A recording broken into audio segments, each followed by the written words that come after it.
ಮೈಸೂರು ನಗರದ ದಕ್ಷಿಣಕ್ಕೆ ಕಾಕನಕೋಟೆಯ ಅತ್ಯಂತ ದಟ್ಟವಾದ ಕಾಡುಗಳಿವೆ. ಅನೇಕ ಶತಮಾನಗಳಿಂದ ಇದು ಏಷ್ಯಾದ ಆನೆಗಳ ತವರುಮನೆಯಾಗಿದೆ. ಹೆಚ್ಚು ಮಳೆ ಬೀಳುವ ಈ ಕಾಡುಗಳಲ್ಲಿ ದೈತ್ಯಾಕಾರವಾಗಿ ಬಿದಿರು ಮರಗಳು ಒಟ್ಟೊಟ್ಟಿಗೆ ಬೆಳೆದಿದೆ. ನಿರುಪದ್ರವಿಗಳಾದ ಆನೆಗಳು ಮತ್ತು ಕಾಡುಕೋಣಗಳನ್ನು ಬಿಟ್ರೆ ಮತ್ಯಾವ ಪ್ರಾಣಿಗಳೂ ಈ ಕಾಡಿನಲ್ಲಿ ಓಡಾಡಲು ಕಷ್ಟಪಡಬೇಕಾಗುತ್ತದೆ. ಸಾರಂಗ, ಜಿಂಕೆ ಮುಂತಾದವು ಈ ಕಾಡಿನ ಬಯಲು ಸೀಮೆ ಭಾಗದಲ್ಲಿ ಹೇರಳವಾಗಿವೆ. ಆದರೆ ಪಶ್ಚಿಮದ ಕಡೆಗೆ ಹೋಗುತ್ತಾ ಮಳೆಯೂ ಹೆಚ್ಚಾಗುತ್ತದೆ. ಅಂತೆಯೇ ಕಾಡಿನ ದಟ್ಟಣೆಯೂ ಹೆಚ್ಚುತ್ತಾ ಹೋಗುತ್ತದೆ. ಕಾಡಾನೆ ಮತ್ತು ಕಾಡುಕೋಣಗಳದ್ದೇ ಸಾಮ್ರಾಜ್ಯ ಇಲ್ಲಿ. ಇನ್ನೂ ಮುಂದೆ ಹೋದರೆ ಇಲ್ಲಿ ಕಬಿನಿ ನದಿ ಹುಟ್ಟುತ್ತದೆ. ಇದೇ ಕೇರಳ ಮೈಸೂರಿನ ಗಡಿ. ಭಾರತ ದೇಶದಲ್ಲಿ ಹಿಮಾಲಯದ ತಪ್ಪಲುಗಳನ್ನು ಬಿಟ್ಟರೆ ಸೌಂದರ್ಯದಲ್ಲಿ ಕೇರಳದ ಈ ಭಾಗ ಎರಡನೆಯದೆಂದು ಕರೆಯಬಹುದು. ಪಚ್ಚೆಯ ಬಣ್ಣದ ಗದ್ದೆಗಳಿಂದ, ಕಾಫಿ ತೋಟಗಳಿಂದ, ಡಾಲ್ಟಿನ್ನಿ, ಲವಂಗದ ತೋಟಗಳಿಂದ ಕಂಗೊಳಿಸುವ ಈ ಭಾಗ ಅತಿ ಸುಂದರ. ಕೇರಳದ ತೆಂಗಿನ ತೋಟಗಳು, ಮಂದಗಾಮಿ ನದಿಗಳು, ಅದರೊಳಗೆ ತಿರುಗಾಡುವ ಗುಡಿಸಿಲು ದೋಣಿಗಳು, ದೂರದಲ್ಲಿ ಭೋರ್ಗರೆಯುವ ನೀಲಿಯ ಸಮುದ್ರವು ನನಗೆ ಸ್ಮರಣೀಯ ಅನುಭವ. ಬಂಬಾಯಿಯಿಂದ ದಕ್ಷಿಣದ ಕೇರಳದವರೆಗೆ ಹಬ್ಬಿರುವ ಪಶ್ಚಿಮ ಘಟ್ಟಗಳ ತಪ್ಪಲಲ್ಲಿ ಮಾನಂತವಾಡಿ ಎನ್ನುವ ಒಂದು ಚಿಕ್ಕ ಊರಿದೆ. ಇಲ್ಲಿ ಪಶ್ಚಿಮ ಘಟ್ಟಗಳ ಸರಾಸರಿ ಎತ್ತರ ಸಮುದ್ರ ಮಟ್ಟದಿಂದ 4000 ಅಡಿಗಳು. ಮಾನಂತವಾಡಿ ಬಳಿ ಪಶ್ಚಿಮ ಘಟ್ಟಗಳು ತಮಿಳುನಾಡಿನ ಕಡೆಗೆ ತಿರುಗುತ್ತವೆ. ಇದನ್ನೇ ನೀಲಗಿರಿ ಪರ್ವತಗಳೆಂದು ಕರೆಯುತ್ತಾರೆ. ಇವನ್ನೆಲ್ಲ ಒಟ್ಟಿಗೆ ಸೇರಿಸಿ ವೈನಾಡು ಎಂದು ಕರೆಯಲಾಗುತ್ತಿದೆ. ಈ ಪ್ರಾಂತ್ಯ ಎಷ್ಟೇ ಸುಂದರವಾಗಿದ್ದರೂ ಈ ಕಾಡಿನ ಅಸಂಖ್ಯ ಜಿಗಣೆಗಳನ್ನು ಸಹಿಸುವುದು ಮಾತ್ರ ಅಸಾಧ್ಯ. ಮಳೆಗಾಲದಲ್ಲಂತೂ ಇವುಗಳ ಸಂಖ್ಯೆ ಇಮ್ಮಡಿಸುತ್ತದೆ. ಇಲ್ಲಿ ಮಳೆ ಕೊಂಚ ಕಡಿಮೆ ಇರುವ ಕಾಡಿನ ಭಾಗದಲ್ಲಿ ಉಣ್ಣಿಗಳು ಜಿಗಣೆಗಳಂತೆಯೇ ಅಸಂಖ್ಯವಾಗಿವೆ. ಕಣ್ಣಿಗೆ ಕಾಣದಷ್ಟು ಸಣ್ಣಗಿರುವ ಇವು ಮೈಯೆಲ್ಲ ಹತ್ತಿಕಚ್ಚುತ್ತವೆ. ಇವು ಕಚ್ಚಿದಲ್ಲೆಲ್ಲ ದೊಡ್ಡ ದೊಡ್ಡ ಗಂಧೆಗಳಾಗಿ, ವ್ರಣಗಳಾಗಿ ಅನೇಕ ದಿನಗಳವರೆಗೆ ಅಸಾಧ್ಯ ತೊಂದರೆ ಕೊಡುತ್ತವೆ. ಹಗಲು ರಾತ್ರಿ ಎಡಬಿಡದ ತುರಿಕೆಯಾಗಿ ನಿದ್ದೆ ಬರದೆ ಹುಚ್ಚಿ ಹಿಡಿಯುತ್ತದೆ. ಈ ಉಣ್ಣಿಗಳು, ಜಿಗಣೆಗಳು ಬರೇ ಮನುಷ್ಯರಿಗೆ ಮಾತ್ರ ಕಾಟ ಕೊಡುವುದಿಲ್ಲ, ಕಾಡು ಪ್ರಾಣಿಗಳಿಗೂ ಅಸಾಧ್ಯ ಪೀಡೆ ಕೊಡುತ್ತವೆ. ಕಾಡೆಮ್ಮೆ, ಹುಲಿ, ಸಾರಂಗ ಮುಂತಾದವಕ್ಕೆ ಮೈಗೆಲ್ಲ ಹತ್ತಿಕೊಂಡು ರಕ್ತ ಕುಡಿದು ಕುಡಿದು ಊದಿ ದ್ರಾಕ್ಷಿಗೊಂಚಲುಗಳಂತೆ ನೇತು ಬಿದ್ದಿರುತ್ತವೆ. ಈ ಕಾರಣದಿಂದಲೇ ವೈನಾಡಿನ ಈ ಕಾಡುಗಳಲ್ಲಿ ಜಿಂಕೆ ಮತ್ತು ಹುಲಿಗಳು ವಿರಳವಾಗಿವೆ. ಮಳೆಯಿಲ್ಲದ ಬೇಸಿಗೆಯಲ್ಲಿ ಎಲ್ಲಾದರೂ ಒಮ್ಮೊಮ್ಮೆ ಧೈರ್ಯ ಮಾಡಿ ಇವು ಆ ಕಾಡಿನಲ್ಲಿ ಸುತ್ತಾಡಿದರೂ ಮಳೆ ಆರಂಭವಾಗುತ್ತಿದ್ದಂತೆಯೇ ಮಳೆ ಕಡಿಮೆಯಿರುವ ಬಯಲುಸೀಮೆಯ ಕುರುಚಲು ಕಾಡುಗಳ ಕಡೆಗೆ ಹೋಗಿಬಿಡುತ್ತವೆ. ಆದ್ದರಿಂದಲೇ ಕಾಕನಕೋಟೆ ಮಾನಂತವಾಡಿ ರಸ್ತೆಯಲ್ಲಿ ಹೋಗುವವರಿಗೆ ಎಲ್ಲಾದರೂ ಒಮ್ಮೊಮ್ಮೆ ಹುಲಿ ಕಂಡರೆ ಅದೊಂದು ಅಪರೂಪದ ಸಂಗತಿಯಾಗುತ್ತದೆ. ಹುಲಿಗಳನ್ನು ಆಗೀಗ ಒಮ್ಮೊಮ್ಮೆ ನೋಡಿದವರಿದ್ದಾರೆ. ಆದರೆ ಹುಲಿಗಳಿಂದ ಈವರೆಗೂ ಯಾವ ತೊಂದರೆಯೂ ಸಂಭವಿಸಲಿಲ್ಲ. ಈ ಕಥೆ ಶುರುವಾಗುವ ಹೊತ್ತಿಗೆ ಕೆಡ್ಡಾ ಕಾರ್ಯಕ್ರಮವು ಕಾಕನಕೋಟೆ ಬಳಿ ಶುರುವಾಗಿತ್ತು. 100 ಜನ ಕೆಲಸಗಾರರು ಕಾಡಿನ ಆನೆಗಳನ್ನು ಬಂಧಿಸಲು ಬೊಂಬು ಮತ್ತು ಮರಗಳ ದೊಡ್ಡ ಕೋಟೆಯೊಂದನ್ನು ನಿರ್ಮಿಸುತ್ತಿದ್ದರು. ಇದಕ್ಕೆ ಈ ಕೆಲಸದಲ್ಲಿ ನಿಷ್ಣಾತರಾದ ಸೋಲಿಗರು, ಕಾಡುಕುರುಬರು ಬರಬೇಕಾಗಿತ್ತು. ಇದು ಕೇವಲ ಬೊಂಬಿನ ಕೋಟೆಯೊಂದನ್ನು ನಿರ್ಮಿಸಿ ಆನೆಯನ್ನು ಹಿಡಿದು ಹಾಕುವ ಕೆಲಸವಲ್ಲ. ಕಾಡು ಮೃಗಗಳ ರೀತಿನೀತಿಗಳನ್ನು ಅರ್ಥಮಾಡಿಕೊಂಡು ಅದನ್ನು ಅನುಸರಿಸಿ ಮಾಡಬೇಕಾದ ಕುಶಲಕಲೆ. ಕೋಟೆಯನ್ನು ನಿರ್ಮಿಸಿ ಆದ ಮೇಲೆ ಆನೆಗಳನ್ನು ಅವುಗಳಿಗೆ ಅನುಮಾನ ಬರದಂತೆ ಓಡಿಸಿಕೊಂಡು ಬಂದು ಕೋಟೆಯ ಬಾಗಿಲಿನ ಕಡೆಗೆ ಅಟ್ಟಿಕೂಡಬೇಕು. ಅನಂತರ ಅವುಗಳಿಗೆ ಸರಪಳಿ ಬಿಗಿದು ಅವುಗಳನ್ನು ಪಳಗಿಸುವ ಕಾರ್ಯ ಆರಂಭವಾಗುತ್ತದೆ. ಇದಕ್ಕೆ ಪಳಗಿದ ಆನೆಗಳು ಸಹಾಯ ಮಾಡುತ್ತವೆ. ಇದೆಲ್ಲ ತುಂಬಾ ಕಠಿಣವಾದ, ತುಂಬಾ ಸಮಯ ತೆಗೆದುಕೊಳ್ಳುವ ಕೆಲಸ. ಈ ಕೆಲಸ ಕಾಕನಕೋಟೆ ಕಾಡಿನಲ್ಲಿ ಆರಂಭವಾಗಿತ್ತು. ಆ ಸಮಯಕ್ಕೆ ಸರಿಯಾಗಿ ನಮ್ಮ ಕಥಾನಾಯಕ ಕಾಕನಕೋಟೆಯ ನರಭಕ್ಷಕ ಎರಗಿದ್ದು. ಇಲ್ಲೊಂದು ನರಭಕ್ಷಕ ಇದೆ ಎಂದು ಜನ ತಿಳಿಯುವ ಮೊದಲೇ ಒಂದಲ್ಲ ಎರಡಲ್ಲ 3 ಬಲಿ ತೆಗೆದುಕೊಂಡ. ಕಾಡಿನಲ್ಲಿ ಕೆಲಸ ಮಾಡುತ್ತಿದ್ದ 2 ಕುರುಬರು 2 ದಿನಗಳ ಅಂತರದಲ್ಲಿ ಸುಳಿವಿಲ್ಲದೆ ಕಾಡಿನಲ್ಲಿ ಮಾಯವಾದರು. ಇನ್ನೊಬ್ಬ ಮಾನಂತವಾಡಿಗೆ ಹೋಗುತ್ತಿದ್ದ ದಾರಿಹೋಕ ನಾಪತ್ತೆಯಾದ. ಇವರ ಅವಶೇಷಗಳೂ ಸಹ ಪತ್ತೆಯಾಗಲಿಲ್ಲ. ಮಾನಂತವಾಡಿ ಊರಿಗೆ ಕಾಕನಕೋಟೆ ದಾರಿಯಲ್ಲದೆ ಬೇರೊಂದು ದಾರಿಯಿದೆ. ಮೈಸೂರಿನಿಂದ ಅದು ಕೊಡಗಿನ ಮುಖಾಂತರ. ಕೊಡಗು ಅನೇಕ ವರ್ಷಗಳವರೆಗೆ ಸ್ವತಂತ್ರ ರಾಜ್ಯವಾಗಿತ್ತು. ಈಗಷ್ಟೇ ಇದು ಮೈಸೂರು ರಾಜ್ಯಕ್ಕೆ ಸೇರಿದ್ದು. ಈ ದಾರಿ ಕೊಂಚ ಬಳಸು ದಾರಿಯಾದರೂ ಸುಂದರ ದೃಶ್ಯಗಳ ಬೆಟ್ಟದ ತಪ್ಪಲಿನಲ್ಲಿ ಇದು ಸಾಗುತ್ತದೆ. ಈ ನಿಬಿಡ ಕಾಡುಗಳಲ್ಲಿ ಕಾಡೆಮ್ಮ ಮತ್ತು ಆನೆಗಳು ಮಾತ್ರ ಇವೆ. ಹುಲಿಗಳು ಇಲ್ಲವೇ ಇಲ್ಲವೆನ್ನಬಹುದು. ಕೊಡಗಿನ ಜನ ಚೈತನ್ಯಶೀಲರಾದ, ಲವಲವಿಕೆಯ ಜನ. ಇವರ ಧೀರೋದಾತ್ತ ನಡವಳಿಕೆಗಾಗಿ ಬ್ರಿಟಿಷರು ಇವರಿಗೆ ಬಂದೂಕು ಲೈಸೆನ್ಸ್ ಮನ್ನಾ ಮಾಡಿದ್ದರು. ಕೊಡಗರು ಪರವಾನಗಿಯಿಲ್ಲದೆ ಎಷ್ಟು ಬಂದೂಕುಗಳನ್ನು ಬೇಕಾದರೂ ಇಟ್ಟುಕೊಳ್ಳಲು ಅನುಮತಿಯಿತ್ತು. ಭಾರತ ಸರ್ಕಾರವೂ ಸಹ ಸ್ವಾತಂತ್ರ್ಯಾನಂತರ ಈ ಸವಲತ್ತುಗಳನ್ನು ಕೊಡಗರಿಗೆ ಮುಂದುವರಿಸಿದೆ ಎಂದು ತಿಳಿದಿದ್ದೇನೆ. ಈ ಸವಲತ್ತುಗಳಿಂದ ಆದ ತೊಂದರೆಯೆಂದರೆ ಕೊಡಗರು ಬಂದೂಕುಗಳನ್ನು ಪರಸ್ಪರ ಹೊಡೆದಾಟಕ್ಕೆ ಉಪಯೋಗಿಸಲಿಲ್ಲವಾದರೂ ತಮ್ಮ ಸುಂದರ ಕಾಡುಗಳಿಂದ ಕಾಡು ಪ್ರಾಣಿಗಳ ಮೇಲೆ ಬೇಕಾಬಿಟ್ಟಿ ಉಪಯೋಗಿಸಿ ಜಿಂಕೆ, ಹಂದಿ, ಕಾಡುಕುರಿ ಇತ್ಯಾದಿಗಳನ್ನೆಲ್ಲ ನಾಮವಾಶೇಷವಾಗುವ ಮಟ್ಟಕ್ಕೆ ಒಯ್ದರು. ನಾನು ಸುಮಾರು ಜನ ಕೊಡಗರನ್ನು ಬಲ್ಲೆ. ಇವರಲ್ಲಿ ಬಹುಮಂದಿ ಕಾಫಿ ಬೆಳೆಗಾರರು. ಕೊಡಗಿನಲ್ಲಿ ಕಾಫಿ, ಕಿತ್ತಳೆ, ಏಲಕ್ಕಿ ಮುಂತಾದವೆಲ್ಲ ಸೊಂಪಾಗಿ ಬೆಳೆಯುತ್ತವೆ. ಈ ಕಾಕನಕೋಟೆ ನರಭಕ್ಷಕ 3 ಜನರನ್ನು ನಾಪತ್ತೆ ಮಾಡುವ ವೇಳೆಗೆ ನಾನು ಕೊಡಗಿನ ಕಾಫಿ ಬೆಳೆಗಾರರೊಬ್ಬರ ಮನೆಯಲ್ಲಿ ಅತಿಥಿಯಾಗಿದ್ದೆ. ನಾನು ಅತಿಥಿಯಾಗಿದ್ದವರ ತೋಟ ಸಿದ್ಧಾಪುರ ಮತ್ತು ವೀರರಾಜಪೇಟೆ ಊರುಗಳ ನಡುವೆ ಇತ್ತು. 3 ನರಹತ್ಯೆಗಳು ನಡೆದ ಮಾನಂತವಾಡಿ ಮತ್ತು ಕಾಕನಕೋಟೆ ಊರುಗಳಿಂದ ಸಾಕಷ್ಟು ದೂರದಲ್ಲಿತ್ತು. ನಾನು ನನ್ನ ಬಂದೂಕನ್ನು ಬೆಂಗಳೂರಿನಿಂದ ಹೋಗುವಾಗ ತೆಗೆದುಕೊಂಡು ಹೋಗಿರಲಿಲ್ಲ. ಅಲ್ಲಿಗೆ ಹೋಗುವಾಗ ನನಗೆ ಶಿಕಾರಿಗೆ ಹೋಗಬೇಕಾಗುತ್ತದೆ ಎಂಬ ಕಲ್ಪನೆಯೇ ಇರಲಿಲ್ಲ. ನಾವು ಬಂಧುಮಿತ್ರರೊಂದಿಗೆ ಕಾಫಿಗೆ ಕುಳಿತಾಗ ನನ್ನ ಮಿತ್ರರು ನಡೆದ ಘಟನೆಗಳನ್ನು ತಿಳಿಸಿದರು.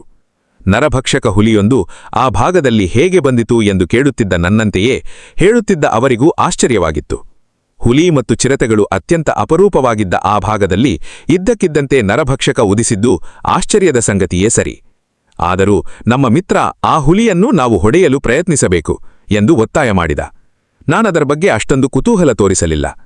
ನಾನಂತೂ ಅದು ಖಾಯಂ ನರಭಕ್ಷಕ ಹುಲಿಯಲ್ಲ. ಕಾಯಿಲೆಯಾಗಿಯೋ ಅಥವಾ ಅಂಗವಿಕಲವಾಗಿಯೋ ಇರುವ ಹುಲಿ ಗತ್ಯಂತರವಿಲ್ಲದೆ ಅಕಸ್ಮಾತ್ ನರಭಕ್ಷಕನಾಗಿರಬಹುದು ಎಂದು ಹೇಳಿದೆ. ಆ ಹುಲಿ ಸದ್ಯದಲ್ಲೇ ಆ ಜಾಗದಿಂದ ನಿರ್ಗಮಿಸಿ ಪ್ರಾಣಿಗಳು ಹೇರಳವಾಗಿರುವ ಕಡೆಗಳಿಗೆ ಹೊರಟು ಹೋಗಬಹುದು ಎಂದು ಊಹಿಸಿದೆ. ಅಷ್ಟಲ್ಲದೆ ನನ್ನ ಮಿತ್ರರಿಗೆ ನಾನು ನನ್ನ ಬಂದೂಕನ್ನು ಬೆಂಗಳೂರಿನಿಂದ ತೆಗೆದುಕೊಂಡು ಹೋಗಿರಲಿಲ್ಲ ಎಂಬುದನ್ನು ಜ್ಞಾಪಿಸಿದೆ. ನನ್ನ ಮಿತ್ರನಾದ ತಿಮ್ಮಯ್ಯ ನನ್ನ ಅಭಿಪ್ರಾಯವನ್ನು ತಿರಸ್ಕರಿಸಿ ಆ ಹುಲಿ ಅಲ್ಲೇ ಇರುತ್ತದೆ ಮತ್ತು ತನ್ನ ನರಬಲಿಯನ್ನು ಮುಂದುವರಿಸುತ್ತದೆ ಎಂದು ಪಂಥ ಕಟ್ಟಿದ. ರೈಫಲ್ಗಳು ತಮ್ಮ ಬಳಿ 1-2 ಅಲ್ಲ 5 ಇದ್ದಾವೆ. ಅವುಗಳಲ್ಲಿ ಯಾವೊಂದನ್ನು ಬೇಕಾದರೂ ನಾನು ತೆಗೆದುಕೊಂಡು ಉಪಯೋಗಿಸಬಹುದು ಎಂದು ಹೇಳಿದ. ಹಾಗೆ ಮಾಡುವುದು ಅಪರಾಧವಾಗುತ್ತದೆ ಎಂದು ಹೇಳಿದೆ. ಏಕೆಂದರೆ ತಿಮ್ಮಯ್ಯನ ಬಳಿ ಇದ್ದದ್ದು ಲೈಸೆನ್ಸ್ ಇಲ್ಲದ ಬಂದೂಕು. ಏಕೆಂದರೆ ಆತ ಕೊಡಗರವ. ಅಷ್ಟಲ್ಲದೆ ಕೊಡಗರಲ್ಲದವರಿಗೆ ಆತ ತನ್ನ ಬಂದೂಕನ್ನು ಉಪಯೋಗಿಸಲು ಕೊಡುವುದು ನಿಷಿದ್ಧ. ನಾನು ಲೈಸೆನ್ಸ್ ಉಳ್ಳವನಾದರೂ ಬೇರೆಯವರ ಬಂದೂಕನ್ನು ಉಪಯೋಗಿಸಲು ನನಗೆ ಪರವಾನಗಿ ಇರಲಿಲ್ಲ. ತಿಮ್ಮಯ್ಯ ನನ್ನ ಮಾತುಗಳನ್ನು ಕೇಳಿ ಏನಯ್ಯ ನಿನ್ನ ಕಂಥೆ ಪುರಾಣ ಎಂದು ಅಪಹಾಸ್ಯ ಮಾಡಿ ನಕ್ಕ. ಅಷ್ಟಲ್ಲದೆ ಈ ವಾರ ಕಳೆಯುವುದರೊಳಗೆ ಅದು ಇನ್ನೊಂದು ನರಬಲಿ ತಗೊಳ್ಳದಿದ್ದರೆ ಕೇಳು ಎಂದು 10 ರೂಪಾಯಿ ಪಂಥ ಕಟ್ಟಿದ. ನಾನು ಆಗಲಿ ನೋಡೋಣ ಎಂದು ಅವನ ಪಂಥಕ್ಕೆ ಒಪ್ಪಿದೆ. ತಿಮ್ಮಯ್ಯ ಕೊನೆಗೋ ಪಂಥ ಗೆದ್ದ. ಅವನ ಮಾತೇ ನಿಜವಾಯಿತು. ನಾವು ಮಾತನಾಡಿಕೊಂಡ 3ನೆಯ ದಿನ ಇನ್ನೊಂದು ನರಬಲಿಯ ವಾರ್ತೆ ಬಂತು. ಈ ಸಾರಿ ಒಬ್ಬಳು ಹೆಂಗಸು ಅದಕ್ಕೆ ಆಹುತಿಯಾಗಿದ್ದಳು. ಆಕೆ ಕಬಿನಿ ನದಿಯ ಆಚೆದಂಡೆಯಲ್ಲಿ ಕೇರಳದ ಗಡಿಯೊಳಗೆ ಬಟ್ಟೆ ಒಗೆಯುತ್ತಾ ಕುಳಿತಿದ್ದಾಗ ಬಲಿಯಾಗಿದ್ದಳು. ತಿಮ್ಮಯ್ಯನ ಲೈಸೆನ್ಸ್ ಇಲ್ಲದ ಕೋವಿ ಅಲ್ಲಿಗೆ ಒಯ್ಯುವಂತೆಯೇ ಇರಲಿಲ್ಲ. ಆದರೆ ತಿಮ್ಮಯ್ಯ ಏನಾದರಾಗಲಿ ಈ ಹುಲಿಯನ್ನು ಹೊಡೆಯಲೇಬೇಕೆಂದು ತೀರ್ಮಾನಿಸಿದ್ದ ಮತ್ತು ತನ್ನ ಸಾಹಸಕ್ಕೆ ನನ್ನನ್ನೂ ಒಬ್ಬನನ್ನಾಗಿ ಸೇರಿಸಿಕೊಂಡು ಬಿಟ್ಟಿದ್ದ. ನಿಜ ಹೇಳಬೇಕೆಂದರೆ ನನಗೇಕೋ ಈ ಬಗ್ಗೆ ಅಷ್ಟೊಂದು ಉತ್ಸಾಹ ಕುತೂಹಲಗಳಿರಲೇ ಇಲ್ಲ. ಆದರೆ ತಿಮ್ಮಯ್ಯ ಇಷ್ಟೊಂದು ಆಗ್ರಹಪಡಿಸಿದಾಗ ನಾನು ಹಿಂದೇಟು ಹಾಕಿದರೆ ನಮ್ಮಿಬ್ಬರ ಸ್ನೇಹಕ್ಕೆ ಧಕ್ಕೆ ಎಂದು ಮನಸ್ಸಿಲ್ಲದ ಮನಸ್ಸಿನಿಂದ ಒಪ್ಪಿದೆ. ಏಕೆಂದರೆ ತಿಮ್ಮಯ್ಯ ನನ್ನ ಚಿಕ್ಕಂದಿನ ಸ್ಕೂಲ್ ಸಹಪಾಠಿ. ಯಾವಾಗಲೂ ಹಿಡಿದ ಹಠ ಬಿಡುವವನಲ್ಲ. ಆತ ತೋಟ ಕೊಂಡಾಗ ಆ ಜಾಗ ಕೆಲಸಕ್ಕೆ ಬಾರದ ನಿಷ್ಪ್ರಯೋಜಕ ಭೂಮಿಯಾಗಿತ್ತು. ಎಲ್ಲರೂ ಅದನ್ನು ತಿಮ್ಮಯ್ಯ ಕೊಳ್ಳುವುದನ್ನು ವಿರೋಧಿಸಿದ್ದರು. ತಿಮ್ಮಯ್ಯ ಹಿಡಿದ ಹಠ ಬಿಡಲಿಲ್ಲ. ಅದನ್ನು ಕೊಂಡುಕೊಂಡು ಉತ್ತಮ ತೋಟವನ್ನಾಗಿ ಅಭಿವೃದ್ಧಿಪಡಿಸಿದ. ಅವನ ಈ ಗುಣ ಗುರ್ತಿದ್ದ ನಾನು ಇನ್ನು ಹೆಚ್ಚು ಮಾತಾಡಿ ಪ್ರಯೋಜನವಿಲ್ಲ ಎಂದು ಒಪ್ಪಿದೆ. ನಾನು ಬರುವುದಾದರೆ ಒಂದು ಕರಾರಿನ ಮೇಲೆ ಎಂದು ಹೇಳಿದೆ. ನಾನು ಬೆಂಗಳೂರಿಗೆ ಹೋಗಿ ನನ್ನ 405 ರೈಫಲ್ ತರಬೇಕು. ತಿಮ್ಮಯ್ಯ ನನ್ನೊಡನೆ ಬೆಂಗಳೂರಿಗೆ ಬರಬೇಕು. ಅಲ್ಲಿಂದ ನಾವು ಮೈಸೂರಿಗೆ ಹಿಂದಿರುಗಿ ಅನಂತರ ನೇರವಾಗಿ ಕಾಕನಕೋಟೆಗೂ ಕೇರಳದ ಗಡಿಗೂ ಹೋಗೋಣೆಂದು ಹೇಳಿದೆ. ಇದಕ್ಕೆಲ್ಲ ನಾವು ಸುಮಾರು 300 ಮೈಲು ಪ್ರಯಾಣ ಮಾಡಬೇಕಿತ್ತು. ಆದರೆ ಲೈಸೆನ್ಸ್ ಇಲ್ಲದ ಬಂದೂಕುಗಳಿಂದ ಶಿಕಾರಿ ಮಾಡಿ ಪೊಲೀಸರೊಡನೆ ಅನವಶ್ಯಕ ತರಲೆಗಳಿಗೆ ಸಿಕ್ಕಿಕೊಳ್ಳುವುದರ ಬದಲು ಕೊಂಚ ದುಡ್ಡು ಖರ್ಚಾದರೂ ಪರವಾಗಿಲ್ಲ ಎಂದು ಬೆಂಗಳೂರಿನವರೆಗೆ ಹೋಗಿ ಬರುವುದು ಒಳಿತೆಂದು ನನಗನ್ನಿಸಿತು. ತಿಮ್ಮಯ್ಯ ನನ್ನ ಈ ಕರಾರುಗಳಿಗೆ ಕೂಡಲೇ ಒಪ್ಪಿ ನನ್ನೊಡನೆ ಆ ದಿನವೇ ಬೆಂಗಳೂರಿಗೆ ಹೊರಟ. ಮಾರನೆಯ ದಿನವೆಲ್ಲ ನಾವು 15 ದಿನ ಕಾಡಿನಲ್ಲಿ ಉಳಿಯಲು ಬೇಕಾಗುವಷ್ಟು ಆಹಾರ ಸಾಮಗ್ರಿಗಳನ್ನು ಬೆಂಗಳೂರಿನಲ್ಲಿ ಕೊಳ್ಳುವುದರಲ್ಲಿಯೇ ಕಳೆಯಿತು. ಮೈಸೂರು ಕೇರಳ ಗಡಿಯ ಆ ಪ್ರದೇಶದಲ್ಲಿ ನಮಗೆ ಉಳಿಯಲು ವಸತಿಯಾಗಲಿ ಊಟವಾಗಲಿ ಹೊರಗಡೆ ದೊರೆಯುವ ಸಂಭವವಿರಲಿಲ್ಲ. ತಿಮ್ಮಯ್ಯ ಯಾವುದೋ ಸೊಳ್ಳೆ ಓಡಿಸುವ ಔಷಧಿಯನ್ನು DDT ಡಬ್ಬಿಯನ್ನೂ ತಂದ. ಉಣ್ಣೆ ಮತ್ತು ಜಿಗಿಣಿಗಳಿಂದ ನಮ್ಮನ್ನು ರಕ್ಷಿಸಿಕೊಳ್ಳಲು ಇವನ್ನು ಆತ ತಂದಿದ್ದನೆಂದು ಊಹಿಸಿದೆ. ಸೊಳ್ಳೆ ಪರದೆ ಮತ್ತು ಟೆಂಟುಗಳನ್ನು ತೆಗೆದುಕೊಂಡೆವು. ತಿಮ್ಮಯ್ಯ ತಾನು ಕೋವಿ ಹಿಡಿಯುವುದಿಲ್ಲೆಂದು ಕೇವಲ ನನ್ನೊಡನೆ ತಮಾಷೆ ನೋಡಲು ಬರುತ್ತಿರುವುದಾಗಿಯೂ ಹೇಳಿದ. ಅವನ ಬುದ್ಧಿ ಗೊತ್ತಿದ್ದ ನನಗೆ ತಿಮ್ಮಯ್ಯನ ಈ ಮಾತುಗಳು ಅಷ್ಟೊಂದು ನಿಜವಲ್ಲವೆಂದು ಗೊತ್ತಿತ್ತು. ಮಾರನೆಯ ದಿನ ಸಾಯಂಕಾಲದ ಹೊತ್ತಿಗೆ ನಾವು ಕಾಕನಕೋಟೆ ಕಾಡಿಗೆ ಹೋದೆವು. ನೇರವಾಗಿ ಖೆಡ್ಡಾ ಕೆಲಸ ನಡೆಯುತ್ತಿದ್ದ ಸ್ಥಳಕ್ಕೆ ನರಭಕ್ಷಕನ ಬಗ್ಗೆ ಏನಾದರೂ ವಿಷಯ ತಿಳಿಯಬಹುದೆಂದು ನಡೆದೆವು. ಅಲ್ಲಿ ಹೆಚ್ಚಿಗೆ ಏನೂ ತಿಳಿಯುವುದು ಇರಲಿಲ್ಲ ಎಂದು ನನಗನ್ನಿಸಿತ್ತು. ಬೇಕಾದಷ್ಟು ಜನ ಕೂನಿಗಳು ಅಲ್ಲಿ ಕೆಲಸ ಮಾಡುತ್ತಿದ್ದರು. ಯಾರಿಗೂ ಎಲ್ಲಿ ಯಾವಾಗ ಇಬ್ಬರು ಕುರುಬರನ್ನು ಹುಲಿ ಹೊತ್ತುಕೊಂಡು ಹೋಯಿತೆಂದು ಗೊತ್ತಿರಲಿಲ್ಲ. 2 ದಿನಗಳಾದರೂ ಆ ಇಬ್ಬರು ಬರಲಿಲ್ಲವೆಂತೆ ಎಂಬ ಸಮಾಚಾರ ಮಾತ್ರ ಅವರಿಗೆ ಗೊತ್ತಿತ್ತು. ಕೆಲವರು ದಾರಿಹೋಕರು ಮಾತ್ರ ಹುಲಿ ತಿಂದುಬಿಟ್ಟ ಅವಶೇಷಗಳಿಂದ ದುರ್ವಾಸನೆ ಹೊಮ್ಮುತ್ತಿರುವುದನ್ನು ನೋಡಿ ಹುಡುಕಿ ಕೇವಲ ನಾಪತ್ತೆಯಾದವರ ಮೂಳೆ ಮತ್ತು ಬಟ್ಟೆಗಳನ್ನು ನೋಡಿದ್ದರಷ್ಟೇ. ಆ ನರಭಕ್ಷಕನ ಬಗ್ಗೆ ಅನೇಕ ಊಹೆಗಳು ಆಗಲೇ ಹುಟ್ಟಿಕೊಂಡಿದ್ದವಾದರೂ ಯಾರೂ ಆ ಹುಲಿಯನ್ನು ಕಣ್ಣಾರೆ ಕಂಡವರಿಲ್ಲಲ್ಲ. ಅವರೆಲ್ಲರ ಮಾತುಗಳ ಮತ್ತು ಊಹಾಪೋಹಗಳ ಅಂತಿಮ ತೀರ್ಮಾನವೆಂದರೆ ಆ ಕಾಡಿನಲ್ಲಿ ಯಾವುದೋ ಪಿಶಾಚಿ ಹುಲಿವೇಷ ಹಾಕಿಕೊಂಡು ನರಬಲಿ ತೆಗೆದುಕೊಳ್ಳಲಾರಂಭಿಸಿದೆ ಎಂದು. ಈ ಊಹೆ ಕೂಲಿಗಳಲ್ಲಿ ಎಷ್ಟೊಂದು ಭಯ ಭೀತಿಯನ್ನು ಬಿತ್ತಿತ್ತೆಂದರೆ ಇನ್ನೊಂದೆರಡು ನರಬಲಿಗಳಾದರೆ ಅಲ್ಲಿ ಖೆಡ್ಡಾ ಕಾರ್ಯಕ್ರಮ ಸಂಪೂರ್ಣ ನಿಲ್ಲುಗಡೆಗೆ ಬರುವುದರಲ್ಲಿತ್ತು. ಖೆಡ್ಡಾ ಕಾರ್ಯಕ್ರಮ ನೋಡಲು ಸರಕಾರ ದೇಶ ವಿದೇಶಗಳಿಂದೆಲ್ಲ ಪ್ರಮುಖರನ್ನು ಆಹ್ವಾನಿಸಿದ್ದರಿಂದ ಅದಕ್ಕೆ ತೊಂದರೆಯಾದರೆ ಏನು ಮಾಡುವುದೆಂದು ಸರಕಾರಿ ಅಧಿಕಾರಿಗಳೆಲ್ಲ ಚಿಂತಾಕ್ರಾಂತರಾಗಿದ್ದರು. ಮಾರನೆಯ ದಿನ ಅಲ್ಲಿಂದ ನಾವು ಕೇರಳದ ಗಡಿಯ ಚಿಕ್ಕ ಹಳ್ಳಿಗೆ ಹೋದೆವು. ಕಬಿನಿ ನದಿ ದಂಡೆಯಲ್ಲಿದ್ದ ಈ ಹಳ್ಳಿಯ ಬಳಿಯೇ ನರಭಕ್ಷಕ ಬಟ್ಟೆ ಒಗೆಯುತ್ತಿದ್ದ ಹೆಂಗಸನ್ನು ಹೊತ್ತುಕೊಂಡು ಹೋಗಿದ್ದು. ಇಲ್ಲೂ ಅಷ್ಟೇ, ಯಾರೂ ಹುಲಿಯನ್ನಾಗಲಿ ಹೆಂಗಸನ್ನು ಅದು ಹೊತ್ತೊಯ್ದಿದ್ದುದನ್ನಾಗಲಿ ನೋಡಿರಲಿಲ್ಲ. ಆಕೆ ಮಾಯವಾದ ಸ್ಥಳದಲ್ಲಿ ಹುಲಿಯ ಹೆಜ್ಜೆ ಗುರುತುಗಳಿದ್ದವು, ಕೆಲವು ರಕ್ತದ ಹಣಿಗಳಿದ್ದವು ಮತ್ತು ಏನನ್ನೋ ಎಳೆದೊಯ್ದ ಗುರುತಿತ್ತು. ಇದಕ್ಕಿಂತ ಹೆಚ್ಚಿನದನ್ನು ಕಂಡವರಿಲ್ಲಲ್ಲ. ನಾವು ಹಾಗೇ ಮಾನಂತವಾಡಿ ಕಡೆಗೆ ಮುಂದುವರೆದೆವು. ಇಲ್ಲೇ ಹುಲಿ ಮೊದಲ ನರಬಲಿ ತೆಗೆದುಕೊಂಡಿದ್ದು. ಕಾಕನಕೋಟೆಯಿಂದ ಮಾನಂತವಾಡಿ ಕಡೆಗೆ ಬರುತ್ತಿದ್ದ ಈ ದಾರಿಹೋಕನನ್ನು ಹುಲಿ ಹಿಡಿದಿದ್ದು ನೋಡಿದವರು ಯಾರೂ ಇರಲಿಲ್ಲ. ಒಬ್ಬ ಫಾರೆಸ್ಟ್ ಗಾರ್ಡು ಆಫೀಸಿಗೆ ಹಿಂದಿರುಗುತ್ತಿದ್ದವನು ದಾರಿಯಲ್ಲಿ ಒಂದೇ ಒಂದು ಒಳ್ಳೆಯ ಚಪ್ಪಲಿ ಬಿದ್ದಿದ್ದನ್ನು ನೋಡಿದ. ಒಳ್ಳೆಯ ಚಪ್ಪಲಿಯನ್ನು ಯಾರಿಲ್ಲಿ ಎಸೆಯುತ್ತಾರೆ ಎಂದು ಚಕಿತನಾಗಿ ಆತ ಸಂಶಯದಿಂದ ಅತ್ತಿತ್ತ ನೋಡುತ್ತಿರಬೇಕಾದರೆ ಸಮೀಪದಲ್ಲಿಯೇ ಆತನಿಗೆ ಇನ್ನೊಂದು ಚಪ್ಪಲಿಯೂ ಕಂಡಿತು. ಅಲ್ಲಿಂದ ಮುಂದೆ ಹುಡುಕಿದಾಗ ಆತನಿಗೆ ದಾರಿಗೆ ಸಮಾನಾಂತರವಾಗಿ ಹರಿಯುತ್ತಿದ್ದ ಹಳ್ಳದ ದಡದಲ್ಲಿ ಒಂದು ಪೇಟೆ ಕಂಡುಬಂತು. ಅನಂತರವೇ ಗಾರ್ಡು ಇನ್ನಷ್ಟು ಸಂಶಯಾಕುಲಿತನಾಗಿ ನೆಲವನ್ನು ಪರೀಕ್ಷಿಸಿದ್ದು. ಅಲ್ಲೆಲ್ಲ ಹುಲಿ ಹೆಜ್ಜೆ ಬಿದ್ದಿದ್ದವು. ಮನುಷ್ಯನನ್ನು ಹೊತ್ತೊಯ್ಯುತ್ತಿದ್ದ ಹುಲಿಯ ಭಾರಕ್ಕೆ ಕೆಸರಿನಲ್ಲಿ ಹುಲಿಯ ಹೆಜ್ಜೆಗಳು ಆಳವಾಗಿ ಮತ್ತು ಸ್ಪಷ್ಟವಾಗಿ ಮೂಡಿದ್ದವು. ಅಷ್ಟರಲ್ಲಿ ರಕ್ತದ ಹುಂಡುಗಳು. ಗಾರ್ಡಿಗೆ ಆಗ ನಡೆದಿದ್ದೇನಿರಬಹುದೆಂದು ಅರ್ಥವಾಗತೊಡಗಿತ್ತು. ಆ ಚಪ್ಪಲಿಯವನನ್ನು ದಾರಿಯಲ್ಲಿ ಕೊಂದ ಹುಲಿ ಅವನ ಹೆಣವನ್ನು ಇಲ್ಲಿ ಹೊತ್ತೊಯ್ಯುತ್ತಿದೆ. ಈ ಗಾರ್ಡನ್ನು ಭೇಟಿ ಮಾಡಿ ಆತನ ಬಾಯಿಂದಲೇ ನಾವು ಈ ವರದಿಯನ್ನು ಕೇಳಿದೆವು. ಇಲ್ಲಿಗೆ ನಮ್ಮ ಪತ್ತೇದಾರಿ ಕೆಲಸ ಕೊನೆಯಾಯಿತು. ಇದಕ್ಕಿಂತ ಹೆಚ್ಚಾಗಿ ನರಭಕ್ಷಕನ ಬಗ್ಗೆ ನಮಗೆ ಏನನ್ನೂ ತಿಳಿಯಲು ಸಾಧ್ಯವಾಗಲಿಲ್ಲ. ನಮ್ಮ ಕೆಲಸವನ್ನು ಹೇಗೆ ಎಲ್ಲಿಂದ ಶುರು ಮಾಡಬಹುದೆಂದು ನಮಗೆ ತೋಚಲಿಲ್ಲ. ಮಾನಂತವಾಡಿ ಒಂದು ಸುಂದರ ಹಳ್ಳಿ. ಆವತ್ತು ರಾತ್ರಿ ನಾವು ಮಾನಂತವಾಡಿಯ ಟಿಬಿಯಲ್ಲಿ ಕಳೆದೆವು. ಇತರ ಟಿಬಿಗಳಂತಲ್ಲದೆ ಇಲ್ಲಿ ವಿದ್ಯುತ್ ದೀಪ, ಫ್ಯಾನು ಮತ್ತು ಉತ್ತಮ ಹಾಸಿಗೆ ಪೀಠೋಪಕರಣಗಳು ಎಲ್ಲ ಇದ್ದವು. ಬೆಟ್ಟದ ತಪ್ಪಲಿನಲ್ಲಿ ಕಟ್ಟಿದ್ದ ಈ ಬಂಗಲೆ ಸಹ್ಯಾದ್ರಿಯ ಸುಂದರ ಕಣಿವೆಗಳಿಗೆ ಮುಖ ಮಾಡಿ ನಿಂತಿತ್ತು. ಇದೊಂದು ಮಿಣುಕು ಹುಳುಗಳ ಸಾಮ್ರಾಜ್ಯ. ಕತ್ತಲಾಗುತ್ತಿದ್ದಂತೆಯೇ ಸಹಸ್ರ ಸಂಖ್ಯೆಯಲ್ಲಿ ಅವು ಹೊರಬಂದು ಇಡೀ ಕಾಡು ಬೆಳಕಾಗುವಂತೆ ಮಿಣುಕುತ್ತವೆ. ಅದರೊಡನೆ ಅಲ್ಲಿ ಕಾಡಿನಲ್ಲೆಲ್ಲ ಹೂವಾಗುತ್ತಿದ್ದ ರಾತ್ರಿ ರಾಣಿ ಹೂವಿನ ಪರಿಮಳವೂ ಬೆರೆತು ಇಡೀ ವಾತಾವರಣಕ್ಕೆ ಒಂದು ಸ್ವರ್ಗೀಯತೆ ಮೂಡಿತ್ತು. ಮರುದಿನ ಬೆಳಗ್ಗೆ ನಿಧಾನವಾಗಿ ಎದ್ದು ಬಿಸಿಲೇರಿದ ಮೇಲೆ ಅಲ್ಲಿಂದ ಹೊರಟೆವು. ನರಭಕ್ಷಕನ ಬೇಟೆಯನ್ನು ನಾವು ಸಂಪೂರ್ಣ ಕೈಬಿಟ್ಟಿದ್ದೆವು. ಮಾನಂತವಾಡಿಯಿಂದ ನೇರವಾಗಿ ವಿರಾಜಪೇಟೆಗೆ ಹೋಗುವುದು, ಅಲ್ಲಿ ತಿಮ್ಮಯ್ಯನನ್ನು ಅವರ ತೋಟದಲ್ಲಿಳಿಸಿ ನಾನೂ ಸಹ ಅಲ್ಲಿ ಒಂದು ದಿನ ತಂಗಿ ಮಾರನೆಯ ದಿನ ಮೈಸೂರು ಮಾರ್ಗವಾಗಿ ಬೆಂಗಳೂರು ಸೇರಿಕೊಳ್ಳುವುದೆಂದು ನಿರ್ಧರಿಸಿದ್ದೆ. ನಾನು ಮಾನಂತವಾಡಿಯಿಂದ ಸುಮಾರು 10 ಮೈಲುಗಳಷ್ಟು ದೂರ ಹೋಗಿದ್ದೆವು. ಅಲ್ಲೊಂದು ತಿರುವಿನಲ್ಲಿ ನಾನು ಕಾರು ಬಿಡುತ್ತಿದ್ದೆ. ಸುತ್ತ ದಟ್ಟವಾದ ಬಿದಿರಿನ ಕಾಡು ಹಬ್ಬಿತ್ತು. ಕೆಲವರು ಜನ ಗುಂಪುಗೂಡಿಕೊಂಡು ಕಬಿನಿ ನದಿ ದಂಡೆಯತ್ತನಿಂದ ನಮ್ಮತ್ತ ಬರುತ್ತಿರುವುದು ಕಂಡಿತು. ಅವರು ಬಿದಿರಿನ ತಡಿಕೆಗಳ ಮೇಲೆ ಎಂಥದ್ದನ್ನೋ ಹೊತ್ತು ತರುತ್ತಿದ್ದರು.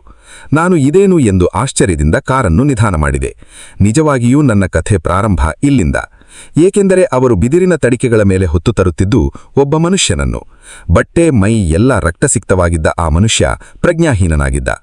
ಆ ಗುಂಪಿನ ಜನರು ತಾವು ಬಂಬೂ ಕಡಿಯುವವರೆಂದು ಕಬಿನಿ ನದಿ ದಂಡೆಯಲ್ಲಿ ಇಲ್ಲಿಗೆ 1 ಮೈಲು ದೂರದಲ್ಲಿ ಬಂಬೂ ಕಡಿಯುತ್ತಿದ್ದಾಗ ಬೆಳಗಿನ ಶುರುವಾವಲಿನಲ್ಲಿ ಎದ್ದಕ್ಕಿದ್ದಂತೆ ಒಂದು ಹುಲಿ ಎಲ್ಲರ ಕಣ್ಣೆದುರಿಗೆ ಘರ್ಜಿಸುತ್ತಾ ನೆಗೆದು ಒಬ್ಬನನ್ನು ಬೀಳಿಸಿ ಅವನ ಭುಜದ ಬಳಿ ಕಚ್ಚಿ ಹಿಡಿದು ಎಳೆದೊಯ್ಯತೊಡಗಿತೆಂದು ಭಯಭೀತರಾಗಿ ಹೇಳಿದರು. ಹುಲಿ ಕಚ್ಚಿ ಹಿಡಿದವನ ಪಕ್ಕ ಅವನ ತಮ್ಮ ಬಂಬೂ ಕಡಿಯುತ್ತಿದ್ದ. ಧೈರ್ಯಶಾಲಿಯಾದ ಈತನು ಅಣ್ಣನನ್ನು ಹುಲಿಯಿಂದ ಬಿಡಿಸಿಕೊಳ್ಳಲಾರೆನೆಂದು ಹತಾಶನಾಗಿ ತನ್ನ ಕೈಯಲ್ಲಿದ್ದ ಕತ್ತಿಯನ್ನು ಹುಲಿಯತ್ತ ಬಲವೆಲ್ಲ ಬಿಟ್ಟು ಎಸೆದ. ಕೇವಲ ಅದೃಷ್ಟದಿಂದಲೇ ಎಂಬಂತೆ ಕತ್ತಿ ನೇರವಾಗಿ ಹೋಗಿ ಹುಲಿಯ ಹಿಂಭಾಗಕ್ಕೆ ಬಲವಾಗಿ ಹೊಡೆಯಿತು. ಅದು ತಾಗಿದ ನೋವಿಗೋ ಅಥವಾ ಭಯಕ್ಕೋ ಹುಲಿ ಬಾಯಲ್ಲಿದ್ದ ಮನುಷ್ಯನನ್ನು ಬಿಸಾಡಿ ಕಾಡಿನ ಬೊಂಬಿನ ಜಿಗ್ಗಿನಲ್ಲಿ ಪರಾರಾಯಿತು. ಈ ಧೀರ ತಮ್ಮ ಅಲ್ಲಿದ್ದವರೆಲ್ಲರಿಗೂ ಧೈರ್ಯ ಬಂದು ಗತಪ್ರಾಣನಾದ ಅಣ್ಣನನ್ನು ಬೊಂಬೂ ತಡಿಕೆಯೊಳಗಿಟ್ಟು ಮಾನಂತವಾಡಿ ಆಸ್ಪತ್ರೆಗೆ ಶೈತ್ಯೋಪಚಾರ ಮಾಡಿಸಲು ಕರೆತರುತ್ತಿದ್ದ. ನಮ್ಮ ಕಾರಿಗೆ ಎದಿರಾದದ್ದು ಆ ಗುಂಪೆ. ನಮಗೆ ಕಾಲಾವಕಾಶವಿರಲಿಲ್ಲ. ಚುರುಕಾಗಿ ಕೆಲಸ ಮಾಡಬೇಕಿತ್ತು. ಆ ಹುಲಿ ಹಿಡಿದು ಪ್ರಜ್ಞೆ ತಪ್ಪಿದ್ದವನೊಡನೆ ಇನ್ನಿಬ್ಬರನ್ನು ಸಹಾಯಕ್ಕೆಂದು ನನ್ನ ಸ್ಟುಡಿಬೇಕರ್ ಕಾರೊಳಗೆ ಹತ್ತಿಸಿದೆ. ತಿಮ್ಮಯ್ಯನಿಗೆ ಅವರನ್ನು ಕೂಡಲೇ ಮಾನಂತವಾಡಿ ಆಸ್ಪತ್ರೆಗೆ ಸೇರಿಸಿ ಅನಂತರ ನೀನು ಹಿಂದಿರುಗಿ ತಂದು ಇಲ್ಲಿಯೇ ನನ್ನಗಾಗಿ ಕಾಯುತ್ತಿರು ಎಂದು ಹೇಳಿದೆ. ಆ ಬೊಂಬು ಕಡಿಯುತ್ತಿದ್ದ ಮಿಕ್ಕ ಬೊಂಬು ಕಡಿಯುವವರ ಜೊತೆ ಹುಲಿ ಓಡಿಹೋದ ಜಾಗದ ಕಡೆಗೆ ಓಡಿದೆ. ತಿಮ್ಮಯ್ಯ ಇನ್ನೂ ನನ್ನ ಕಾರನ್ನು ತಿರುಗಿಸುತ್ತಿದ್ದ. ನಾನು ಅಣ್ಣನನ್ನು ಉಳಿಸಲು ಹುಲಿಯನ್ನು ಬೆನ್ನಟ್ಟಿದ್ದ ಯುವಕನನ್ನು ಮುಂದಿಟ್ಟುಕೊಂಡು ಓಡಿದೆ. ಓಡುತ್ತಾ ಯುವಕನೊಡನೆ ಆಡಿದ ಮಾತುಗಳಿಂದ ಅವನ ಹೆಸರು ಏಗ ಎಂದು ಗೊತ್ತಾಯಿತು. ಮಿಕ್ಕ ಬೊಂಬು ಕಡಿಯುವವರೆಲ್ಲರೂ ನಮ್ಮ ಹಿಂದೆ ಕೊಂಚ ದೂರದಲ್ಲಿ ಓಡಿಬರುತ್ತಿದ್ದರು. ಕಾಲಾವಕಾಶ ಮಾಡವಂತಿರಲಿಲ್ಲ. ಆ ಹುಲಿ ಅಲ್ಲೇ ಎಲ್ಲಾದರೂ ಇನ್ನೂ ಅಡ್ಡಾಡುತ್ತಿರಬಹುದಾದ ಒಂದು ದೂರದ ಸಾಧ್ಯತೆ ಇತ್ತು. ದಾರಿಯಲ್ಲಿ ಬೊಂಬು ಕಡಿಯುವವರ ತಾತ್ಕಾಲಿಕ ಶಿಬಿರವಿತ್ತು. ನಾವು ಅಲ್ಲೆಲ್ಲೂ ನಿಲ್ಲದೆ ಓಡೋಡಿ ಹುಲಿ ತನ್ನ ಶಿಕಾರಿಯನ್ನು ಕೆಳಗೆ ಬಿಸಾಡಿ ಓಡಿಹೋದ ಜಾಗಕ್ಕೆ ಬಂದೆವು. ಅಲ್ಲಿ ನೆಲದಲ್ಲಿ ದಟ್ಟವಾಗಿ ಹಳುಮಟ್ಟು ಹುಲ್ಲು ಬೆಳೆದಿದ್ದರಿಂದ ಹುಲಿಯ ಹೆಜ್ಜೆಗುರುತುಗಳು ಕಾಣುವ ಸಂಭವವಿರಲಿಲ್ಲ. ಆದರೆ ಹಸುರೆಲೆಗಳ ಮೇಲೆ ರಕ್ತದ ಹುಂಡುಗಳು ಕಂಡವು. ಇದು ಏಗ ಎಸೆದ ಕತ್ತಿಯ ಗಾಯದಿಂದ ಬಿದ್ದ ಹುಲಿ ರಕ್ತವೋ ಅಥವಾ ಏಗನ ಅಣ್ಣನ ಗಾಯಗಳಿಂದ ಬಿದ್ದ ರಕ್ತವೋ ಗೊತ್ತಿರಲಿಲ್ಲ. ಈ ಜಾಗದ ಬಳಿ ನನ್ನ ಹಿಂದೆ ಬರುತ್ತಿದ್ದ ಜನರ ಗುಂಪನ್ನು ನಿಲ್ಲುವಂತೆ ಹೇಳಿದೆ. ಅಷ್ಟೊಂದು ಜನರ ಗುಂಪಿನೊಡನೆ ಅಲ್ಲಿ ಹುಲಿ ಹುಡಕಲು ಹೋದರೆ ಹುಲಿಗೆ ದೂರದಿಂದಲೇ ನಮ್ಮ ಸುಳಿವು ದೊರೆತು ಓಡಿ ಹೋಗುತ್ತಿತ್ತು. ನಾನು ಏಗ ಇಬ್ಬರೇ ಹುಲಿಯನ್ನು ಹುಡಕಲು ಮುಂದುವರೆದೆವು. ಹುಲಿ ಹೋದ ಜಾಗದಲ್ಲಿಲ್ಲ ಬಾಗಿ ಅದು ಹೋದ ದಾರಿ ಚೆನ್ನಾಗಿ ಕಾಣುತ್ತಿತ್ತು. ಈಗ ಮುಂದೆ ಹುಲಿಯ ಜಾಡು ನೋಡುತ್ತಾ ನಡೆದ. ನಾನು ಅವನ ಹಿಂದೆ ರೈಫಲ್ ಸಿದ್ಧವಾಗಿಟ್ಟುಕೊಂಡು ನಡೆದೆ. ಏಗ ತನ್ನ ಕತ್ತಿಯನ್ನು ಹುಡುಕುತ್ತಿದ್ದ. ನಮಗೆ ಅವನ ಕತ್ತಿ ಹುಲಿಗೆ ನಿಜವಾಗಿಯೂ ಗಾಯ ಮಾಡಿತೋ ಅಥವಾ ಸುಮ್ಮನೆ ತಾಗಿತೋ ತಿಳಿಯಬೇಕಿತ್ತು. ಏಕೆಂದರೆ ಏಗ ಎಸೆದ ಕತ್ತಿ ನಿಜವಾಗಿಯೂ ಗಾಯ ಮಾಡಿದ್ದರೆ ಹುಲಿಯ ವರ್ತನೆ ಬೇರೆಯದೇ ರೀತಿ ಇರುತ್ತಿತ್ತು. ಗಾಯದ ಹುಲಿಯಾದರೆ ಅದು ಘರ್ಚಿಸಿ ನಮ್ಮ ಮೇಲೆ ನೆಗೆಯುವ ಸಂಭವ ಇತ್ತು. ಗಾಯವಾಗದ ಹುಲಿಯಾದರೆ ಅದು ನಾವು ಅದಕ್ಕೆ ತೀರಾ ಸಮೀಪ ಹೋದರೆ ಮಾತ್ರ ದಾಳಿ ಮಾಡುತ್ತಿದ್ದೇ ವಿನಃ ನಮ್ಮ ಸುಳಿವು ತಿಳಿದೊಡನೆ ಮೆಲ್ಲಗೆ ಕಾಡಿನಲ್ಲಿ ನುಸುಳಿ ಪರಾರಿಯಾಗುವ ಸಂಭವ ಹೆಚ್ಚಿತ್ತು. ಕೊಂಚ ದೂರದಲ್ಲಿ ನಮಗೆ ಏಗ ಎಸೆದ ಕತ್ತಿ ಬಿದ್ದಿರುವುದು ಕಂಡಿತು. ಅದರ ಹರಿತವಾದ ಬಾಯನ್ನು ಪರೀಕ್ಷೆ ಮಾಡಿದೆವು. ಅದು ಸ್ವಚ್ಛವಾಗಿ ಕಂಡುದರಿಂದ ಹುಲಿಗೆ ರಕ್ತ ಬರುವಂಥ ಗಾಯ ಮಾಡಿಲ್ಲ ಎಂದು ಊಹಿಸಿದೆ. ಹಾಗಿದ್ದರೆ ನಾವು ಮೊದಲು ನೋಡಿದ ರಕ್ತದ ಕಲೆಗಳು ಏಗನ ಅಣ್ಣನದ್ದೇ ಎಂದು ಖಾತರಿಯಾಯಿತು. ನಾವು ಅಲ್ಲಿಂದ ಇನ್ನೂ ಒಂದು ಫರ್ಲಾಂಗಿನಷ್ಟು ಮುಂದಕ್ಕೆ ಹೋದೆವು. ಅಲ್ಲಿ ನಿಂಬೆ ಹುಲ್ಲು ಬೆಳೆದ ಒಂದು ದೊಡ್ಡ ತೋಪನ್ನು ಹುಲಿ ದಾಟಿತ್ತು. ಹುಲಿ ದಾಟಿದ ನಂತರ ಗಾಳಿಗೆ ಅಲ್ಲಾಡಿ ನಿಂಬೆ ಹುಲ್ಲು ನೆಟ್ಟಗಾದ್ದರಿಂದ ಹುಲಿಯ ಹೆಜ್ಜೆ ಜಾಡು ನೋಡುವುದು ಕಷ್ಟ ಸಾಧ್ಯವಾಯಿತು. ನಾವು ಹುಲಿ ಹೋಗಿರಬಹುದಾದ ದಿಕ್ಕನ್ನು ನೋಡಿ ಆದಷ್ಟು ವೇಗವಾಗಿ ನಿಂಬೆ ಹುಲ್ಲಿನ ತೋಪನ್ನು ದಾಟಿದೆವು. ಆದರೆ ಅನಂತರ ಸಿಕ್ಕ ಕಾಡಿನಲ್ಲಿ ಹುಲಿ ಯಾವ ಕಡೆಗೆ ಹೋಗಿರಬಹುದೆಂಬ ಅಂದಾಜು ಸಿಕ್ಕಲಿಲ್ಲ. ಹುಲಿಯ ಬೆನ್ನು ಹತ್ತುವುದು ಅಸಾಧ್ಯವೆಂದು ತೀರ್ಮಾನಿಸಿದೆ. ಆದರೆ ಏಗ ಧೈರ್ಯಶಾಲಿ ಮಾತ್ರವಲ್ಲದೆ ದೃಢನಿಶ್ಚಯದ ಹುಡುಗನಾಗಿದ್ದ. ಆತ ಸೋಲೊಪ್ಪಿಕೊಳ್ಳಲು ತಯಾರಿಲ್ಲದೆ ಪಿಸುಮಾತಿನಲ್ಲಿ ನಾವು ಹುಲಿಯನ್ನು ಹೇಗಾದರೂ ಮಾಡಿ ಹುಡುಕಿ ಬಲಿ ಹಾಕಬೇಕೆಂದು ಒತ್ತಾಯ ಮಾಡಿದ. ಅವನ ಮಾತಿನಿಂದ ಪ್ರೋತ್ಸಾಹಗೊಂಡ ನಾನು ಅವನೊಡನೆ ಹುಲಿಯ ಬೆಂಬತ್ತಿದೆ. ಕಾಡಿನಲ್ಲಿ ಹುಲಿ ಹುಡುಕಿಕೊಂಡು ಸುತ್ತಾಡುತ್ತಿರುವಾಗ ನಮಗೆ ಒಂದು ದೊಡ್ಡ ಆನೆಯ ಮತ್ತು ಕಾಡುಕೋಣಗಳ ಮಂದೆ ಎದುರಾಯಿತು. ನಾವು ನಮ್ಮ ಹುಡುಕಾಟ ಮುಗಿಸಿ ಬೊಂಬು ಕಡಿಯುವವರ ಬಿಡಾರಗಳಿಗೆ ಹಿಂದಿರುಗುವ ವೇಳೆಗೆ ಸುಮಾರು ಮಧ್ಯಾಹ್ನ 3 ಗಂಟೆಯಾಗಿತ್ತು. ನನ್ನ ಕಾಲೆಲ್ಲ ಜಿಗಣಿಗಳ ಕಡಿತದಿಂದ ರಕ್ತಮಯವಾಯಿತು. ನರಭಕ್ಷಕನನ್ನು ಸಂಧಿಸದೆ ಸಿಕ್ಕಾಪಟ್ಟೆ ಸುಸ್ತಾಗಿ ಹಿಂದಿರುಗಬೇಕಾಯಿತು. ನನಗಾದ ಒಂದೇ ಒಂದು ಲಾಭ ಎಂದರೆ ಧೈರ್ಯಶಾಲಿಯಾದ ಯುವಕ ಏಗ ನನಗೆ ಸಹಾಯಕನಾಗಿ ದೊರೆತದು. ತಿಮ್ಮಯ್ಯ ಮಾನಂತವಾಡಿಯಿಂದ ಹಿಂದಿರುಗಿ ನರಭಕ್ಷಕನ ವರ್ತಮಾನ ತಿಳಿಯಲು ಕುತೂಹಲದಿಂದ ಕಾಯುತ್ತ ಕುಳಿತಿದ್ದ. ಆದರೆ ಅವನಿಗೆ ಹೇಳುವಂಥ ವರ್ತಮಾನ ಯಾವುದೂ ನನ್ನ ಬಳಿ ಇರಲಿಲ್ಲ. ನಾವು ಮಾನಂತವಾಡಿ ಟಿಬಿಗೆ ಮತ್ತೆ ಹಿಂದಿರುಗಲು ನಿಶ್ಚಯಿಸಿದೆವು. ಬೊಂಬು ಕತ್ತರಿಸುವವರ ಬಿಡಾರಗಳಿಂದ ಮಾನಂತವಾಡಿಗೆ 11 ಮೈಲು ದೂರ ಇತ್ತು. ಸೊಳ್ಳೆ, ಇಂಬಳ, ಉಣ್ಣಿಗಳಿಂದ ತುಂಬಿದ್ದ ಆ ಜಾಗದಲ್ಲಿ ರಾತ್ರಿ ಕಳೆಯುವುದು ನಮ್ಮಿಂದ ಸಾಧ್ಯವಿರಲಿಲ್ಲ. ಅರ್ಥವಾಯಿತು. ಇದೇ ನಾನು ಮಾಡಿದ ಬಹುದೊಡ್ಡ ತಪ್ಪೆಂದು ನನಗೆ ಆಮೇಲೆ ಅರ್ಥವಾಯಿತು. ಬೆಳಿಗ್ಗೆ ನಾವು ಬಂಬು ಕಡಿಯುವವರ ಬಿಡಾರಗಳಿಗೆ ಮಾನಂತವಾಡಿಯಿಂದ ಹಿಂದಿರುಗಿದಾಗ ಎಲ್ಲಾ ಬಿಡಾರಗಳು ಭಯ ಗೊಂದಲಗಳಲ್ಲಿ ಮುಳುಗಿದ್ದವು. ಎಲ್ಲಾ ಬಂಬು ಕಡಿಯುವವರು ಗಡಗಡವೆಡುಗುತ್ತಾ ಒಂದು ಗುಡಿಸಲಿನೊಳಗೆ ಸೇರಿಕೊಂಡಿದ್ದರು. ನಾವು ಹೋದ ಕೂಡಲೇ ಏಗನ ನೇತೃತ್ವದಲ್ಲಿ ಎಲ್ಲರೂ ಹೊರಬಿದ್ದರು. ನರಭಕ್ಷಕ ನಡುರಾತ್ರಿಯಲ್ಲಿ ಅವರ ಬಿಡಾರಗಳ ಮೇಲೆ ದಾಳಿ ಮಾಡಿತ್ತು. ಅವರ ಗುಡಿಸಿಲಿನ ತಡಿಕೆಗಳ ಅಡಿಯಿಂದ ನುಸಿದು ಒಬ್ಬನನ್ನು ಹಿಡಿದು ಅದೇ ಮಾರ್ಗದಲ್ಲಿ ಹೊರಗೆಳೆದುಕೊಂಡು ಹೋಗಿತ್ತು. ಇದು ಹೇಗೆ ನರಭಕ್ಷಕನಿಗೆ ಸಾಧ್ಯ ಎಂದು ನೀವು ಆಶ್ಚರ್ಯಪಡಬಹುದು. ಅದರ ವಿವರಣೆ ಬಹಳ ಸರಳ. ಬಂಬೂ ಕಡಿಯುವವರು ನಿರ್ಮಿಸಿದ್ದ ಈ ಬಿಡಾರಗಳು ಕೇವಲ ತಾತ್ಕಾಲಿಕವಾದವು. ಅವರ ಬಂಬೂ ಕಡಿಯುವ ಕೆಲಸ ಮುಗಿಯುವವರೆಗೆ ಮಾತ್ರ ಇವುಗಳ ಉಪಯೋಗ. ಅವುಗಳ ಗೋಡೆಗಳನ್ನಾದರೂ ಸಿಗಿದ ಬಂಬುಗಳು ಮತ್ತು ಎಲೆಗಳಿಂದ ನಿರ್ಮಿಸಿರುತ್ತಾರೆ. ಆ ತಡಿಕೆಗಳನ್ನು ನೆಲತಾಗುವಂತೆ ಕಟ್ಟಿರುವುದಿಲ್ಲ. ಗೆದ್ದಲಿಂದ ಸಂರಕ್ಷಿಸಲು ತಡಿಕೆಗಳನ್ನು ಈ ರೀತಿ ನಿರ್ಮಿಸಿರುತ್ತಾರೆ. ಹೀಗಾಗಿ ತಡಿಕೆಗಳಡಿ ಗುಡಿಸಿಲಿನುದ್ದಕ್ಕೂ ಸಂದುಗಳಿರುತ್ತವೆ. ನರಭಕ್ಷಕ ಬಹಳ ಹಸಿಲಿತ್ತೆಂದು ತೋರುತ್ತದೆ. ಏಕೆಂದರೆ ಹಿಂದಿನ ದಿನ ಹಿಡಿದ ಮನುಷ್ಯನನ್ನು ಏಗ ಕತ್ತಿ ಎಸೆದು ಹೆದರಿಸಿ ಕಿತ್ತುಕೊಂಡಿದ್ದ. ಇದು ನರಭಕ್ಷಕನ ಹಸಿವನ್ನು ದ್ವಿಗುಣಗೊಳಿಸಿರಬೇಕು. ನರಭಕ್ಷಕ ನಡುರಾತ್ರಿಯಲ್ಲಿ ಹಿಂದಿರುಗಿ ಬಿಡಾರದ ಬಳಿ ಓಡಾಡಿದೆ. ತಡಿಕೆಗಳಡಿಯ ಸಂದುಗಳಿಂದ ಅದರೊಳಗೆ ಮನುಷ್ಯರು ಮಲಗಿರುವುದು ಗೊತ್ತಾಗಿದೆ. ಮಿಕ್ಕುದೆಲ್ಲ ಆ ನರಭಕ್ಷಕನಿಗೆ ಸುಲಭವೇ ಆಗಿರಬೇಕು. ಸಂದಿಯಿಂದ ತನ್ನ ಮುಂಗಾಲುಗಳನ್ನು ತೂರಿಸಿ ಭರ್ಜಿಯಂತಹ ಉಗುರುಗಳಿಂದ ಅಪ್ಪಳಿಸಿ ಹಿಡಿದು ಅವನನ್ನು ಹೊರಗೆಳೆಯತೊಡಗಿತು. ಇದ್ದಕ್ಕಿದ್ದಂತೆ ಬಂದೆರಗಿದ ಈ ವಜ್ರಾಘಾತದಿಂದ ಗಾಬರಿಯಾದ ನಿರ್ಭಾಗ್ಯ ಭೀಕರವಾಗಿ ಕಿರುಚಿದನಂತೆ. ಆದರೆ ಯಾರೂ ಸಹಾಯಕ್ಕೆ ಬರಲಿಲ್ಲ. ನಡುರಾತ್ರಿಯ ನಿದ್ದೆಯ ಮಂಪರಿನಲ್ಲಿ ಎಲ್ಲರಿಗೂ ತಾವೆಲ್ಲಿದ್ದೇವೆ, ಏನು ನಡೆಯುತ್ತಿದೆ, ಕೂಗು ಎಲ್ಲಿಂದ ಬಂದಿತು ಎನ್ನುವುದನ್ನು ತಿಳಿಯಲೇ ಸುಮಾರು ಸಮಯ ಹಿಡಿಯಿತು. ಹುಲಿ ಆ ಮನುಷ್ಯನನ್ನು ಹೊರಗೆಳೆಯುವ ಭರದಲ್ಲಿ ತಡಿಕೆಯ ಒಂದು ಭಾಗವನ್ನು ಹರಿದೇ ಹಾಕಿತ್ತು. ಹುಲಿ ಬಾಯಿಗೆ ಸಿಕ್ಕಿ ಆರ್ತನಾದ ಮಾಡುತ್ತಿದ್ದ ಮನುಷ್ಯನಿಗೆ ಸಹಾಯ ಮಾಡಲು ಧೈರ್ಯವಿದ್ದವನು ಏಗ ಒಬ್ಬನೇ. ಆದರೆ ಆತ ಆ ಬಿಡಾರದಲ್ಲಿರಲಿಲ್ಲ. ಅವನ ಬಿಡಾರ ತುಂಬಾ ದೂರದಲ್ಲಿತ್ತು. ಹುಲಿ ಹಿಡಿದು ಒಯ್ದ ನಂತರವೂ ತುಂಬಾ ಹೊತ್ತಿನವರೆಗೆ ಕಾಡಿನಿಂದ ಅವನ ಅರಚಾಟ ಕೇಳುತ್ತಿತ್ತೆಂದು ಭಯಭೀತರಾದ ಬಂಬು ಕಡಿಯುವವರು ನನಗೆ ತಿಳಿಸಿದರು. ತಾವು ಹಿಡಿದ ಮನುಷ್ಯರು ಅರಚಾಡಿ ಒದ್ದಾಡಿದರೆ ನರಭಕ್ಷಕಗಳು ಕೂಡಲೇ ಅವರ ಕುತ್ತಿಗೆ ಮುರಿದು ಕೊಂದುಬಿಡುತ್ತವೆ. ಈ ಹುಲಿ ಹಾಗೇನೂ ಮಾಡದೆ ಅವನನ್ನು ಕೂಗುತ್ತಿರುವಂತೆಯೇ ಕಾಡೊಳಗೆ ಹೊತ್ತುಕೊಂಡು ಹೋಗಿತ್ತು. ಏಗ ಈಗಿಂದೀಗಲೇ ಕಾಡೊಳಗೆ ಹುಲಿಯ ಬೆನ್ನಟ್ಟಲು ನನ್ನೊಡನೆ ಬರುವುದಾಗಿ ಹೇಳಿದ. ಆದರೆ ಮಿಕ್ಕ ಬಂಬು ಕಡಿಯುವವರೆಲ್ಲ ಸಂಪೂರ್ಣವಾಗಿ ತಮ್ಮ ಮನಸ್ಥೈರ್ಯ ಕಳೆದುಕೊಂಡಿದ್ದರು. ಅವರೆಲ್ಲ ಒಟ್ಟಾಗಿ ಹುಲಿಗೆ ಶಾಪ ಹಾಕುತ್ತಾ ದೇವರಲ್ಲಿ ಮೊರೆಯಿಡತೊಡಗಿದ್ದರು. ಏಗನನ್ನು ಬಿಟ್ಟು 9 ಜನ ಇದ್ದರು. ನಾನು ಅಷ್ಟೂ ಜನರನ್ನು ಹೇಗಾದರೂ ಮಾಡಿ ನನ್ನ ಸ್ಟುಡಿಬೇಕರ್ ಕಾರಿನಲ್ಲಿ ತುಂಬಿಕೊಂಡು ಈ ಅಪಾಯಕರ ಜಾಗದಿಂದ ಮಾನಂತವಾಡಿಗೆ ಸಾಗಿಸುವಂತೆ ತಿಮ್ಮಯ್ಯನಿಗೆ ಹೇಳಿದೆ. ಅನಂತರ ಆತ ಈ ಬಿಡಾರಗಳ ಬಳಿಗೆ ಬಂದು ನನಗಾಗಿ ಕಾಯಬೇಕಿತ್ತು. ಕಾರಿನಲ್ಲಿ ನನ್ನ ಇನ್ನೊಂದು ರೈಫಲ್ ಇದ್ದುದರಿಂದ ಆತ ಆ ಜಾಗದಲ್ಲಿ ನನಗೆ ಕಾಯುವುದು ಅಷ್ಟೇನೂ ಅಪಾಯಕರವಾಗಿರಲಿಲ್ಲ. ನಾನು ಏಗ ಇಬ್ಬರು ನರಭಕ್ಷಕನ ಜಾಡಿನಲ್ಲಿ ಹೊರಟೆವು. ಆ ಬಿಡಾರಗಳ ಹೊರಗೆ ನೆಲ ಮೆತ್ತಗಿತ್ತು. ಇಂಬಳ ಮತ್ತು ಜಿಗಣೆಗಳ ಕಾಟ ತಪ್ಪಿಸಲು ಅಲ್ಲಿದ್ದ ಹುಲ್ಲು ಹಳುವನ್ನೆಲ್ಲ ಕೆಲಸಗಾರರು ಹೆರೆದು ತೆಗೆದಿದ್ದರು. ನಮಗೆ ಹುಲಿಯ ಹೆಜ್ಜೆ ಗುರುತು ಹಿಡಿಯಲು ಇದರಿಂದ ತುಂಬಾ ಸಹಾಯವಾಯಿತು. ಹುಲಿ ಆ ಬಿಡಾರದ ಬಳಿಗೆ ಬಂದ ಹೆಜ್ಜೆ ಗುರುತುಗಳು, ಮನುಷ್ಯನನ್ನು ಹಿಡಿದುಕೊಂಡು ಅನಂತರ ಹೋದ ಹೆಜ್ಜೆ ಗುರುತುಗಳು ಸ್ಪಷ್ಟವಾಗಿ ಬಿದ್ದಿದ್ದವು. ಹುಲಿ ಯಾವುದೇ ಮನುಷ್ಯನ ಪ್ರಾಣಾಂತಿಕ ಭಾಗಗಳನ್ನು ಕಚ್ಚಿ ಹಿಡಿದಂತೆ ತೋರಲಿಲ್ಲ. ಏಕೆಂದರೆ ಹುಲಿ ಹೋದ ದಾರಿಯುದ್ದಕ್ಕೂ ಆತ ಒದ್ದಾಡಿ ಕೈಕಾಲು ಬೀಸಿ ಬಿಡಿಸಿಕೊಳ್ಳಲು ಯತ್ನಿಸಿದ್ದ ಗುರುತುಗಳು ಚೆನ್ನಾಗಿ ಬಿದ್ದಿದ್ದವು.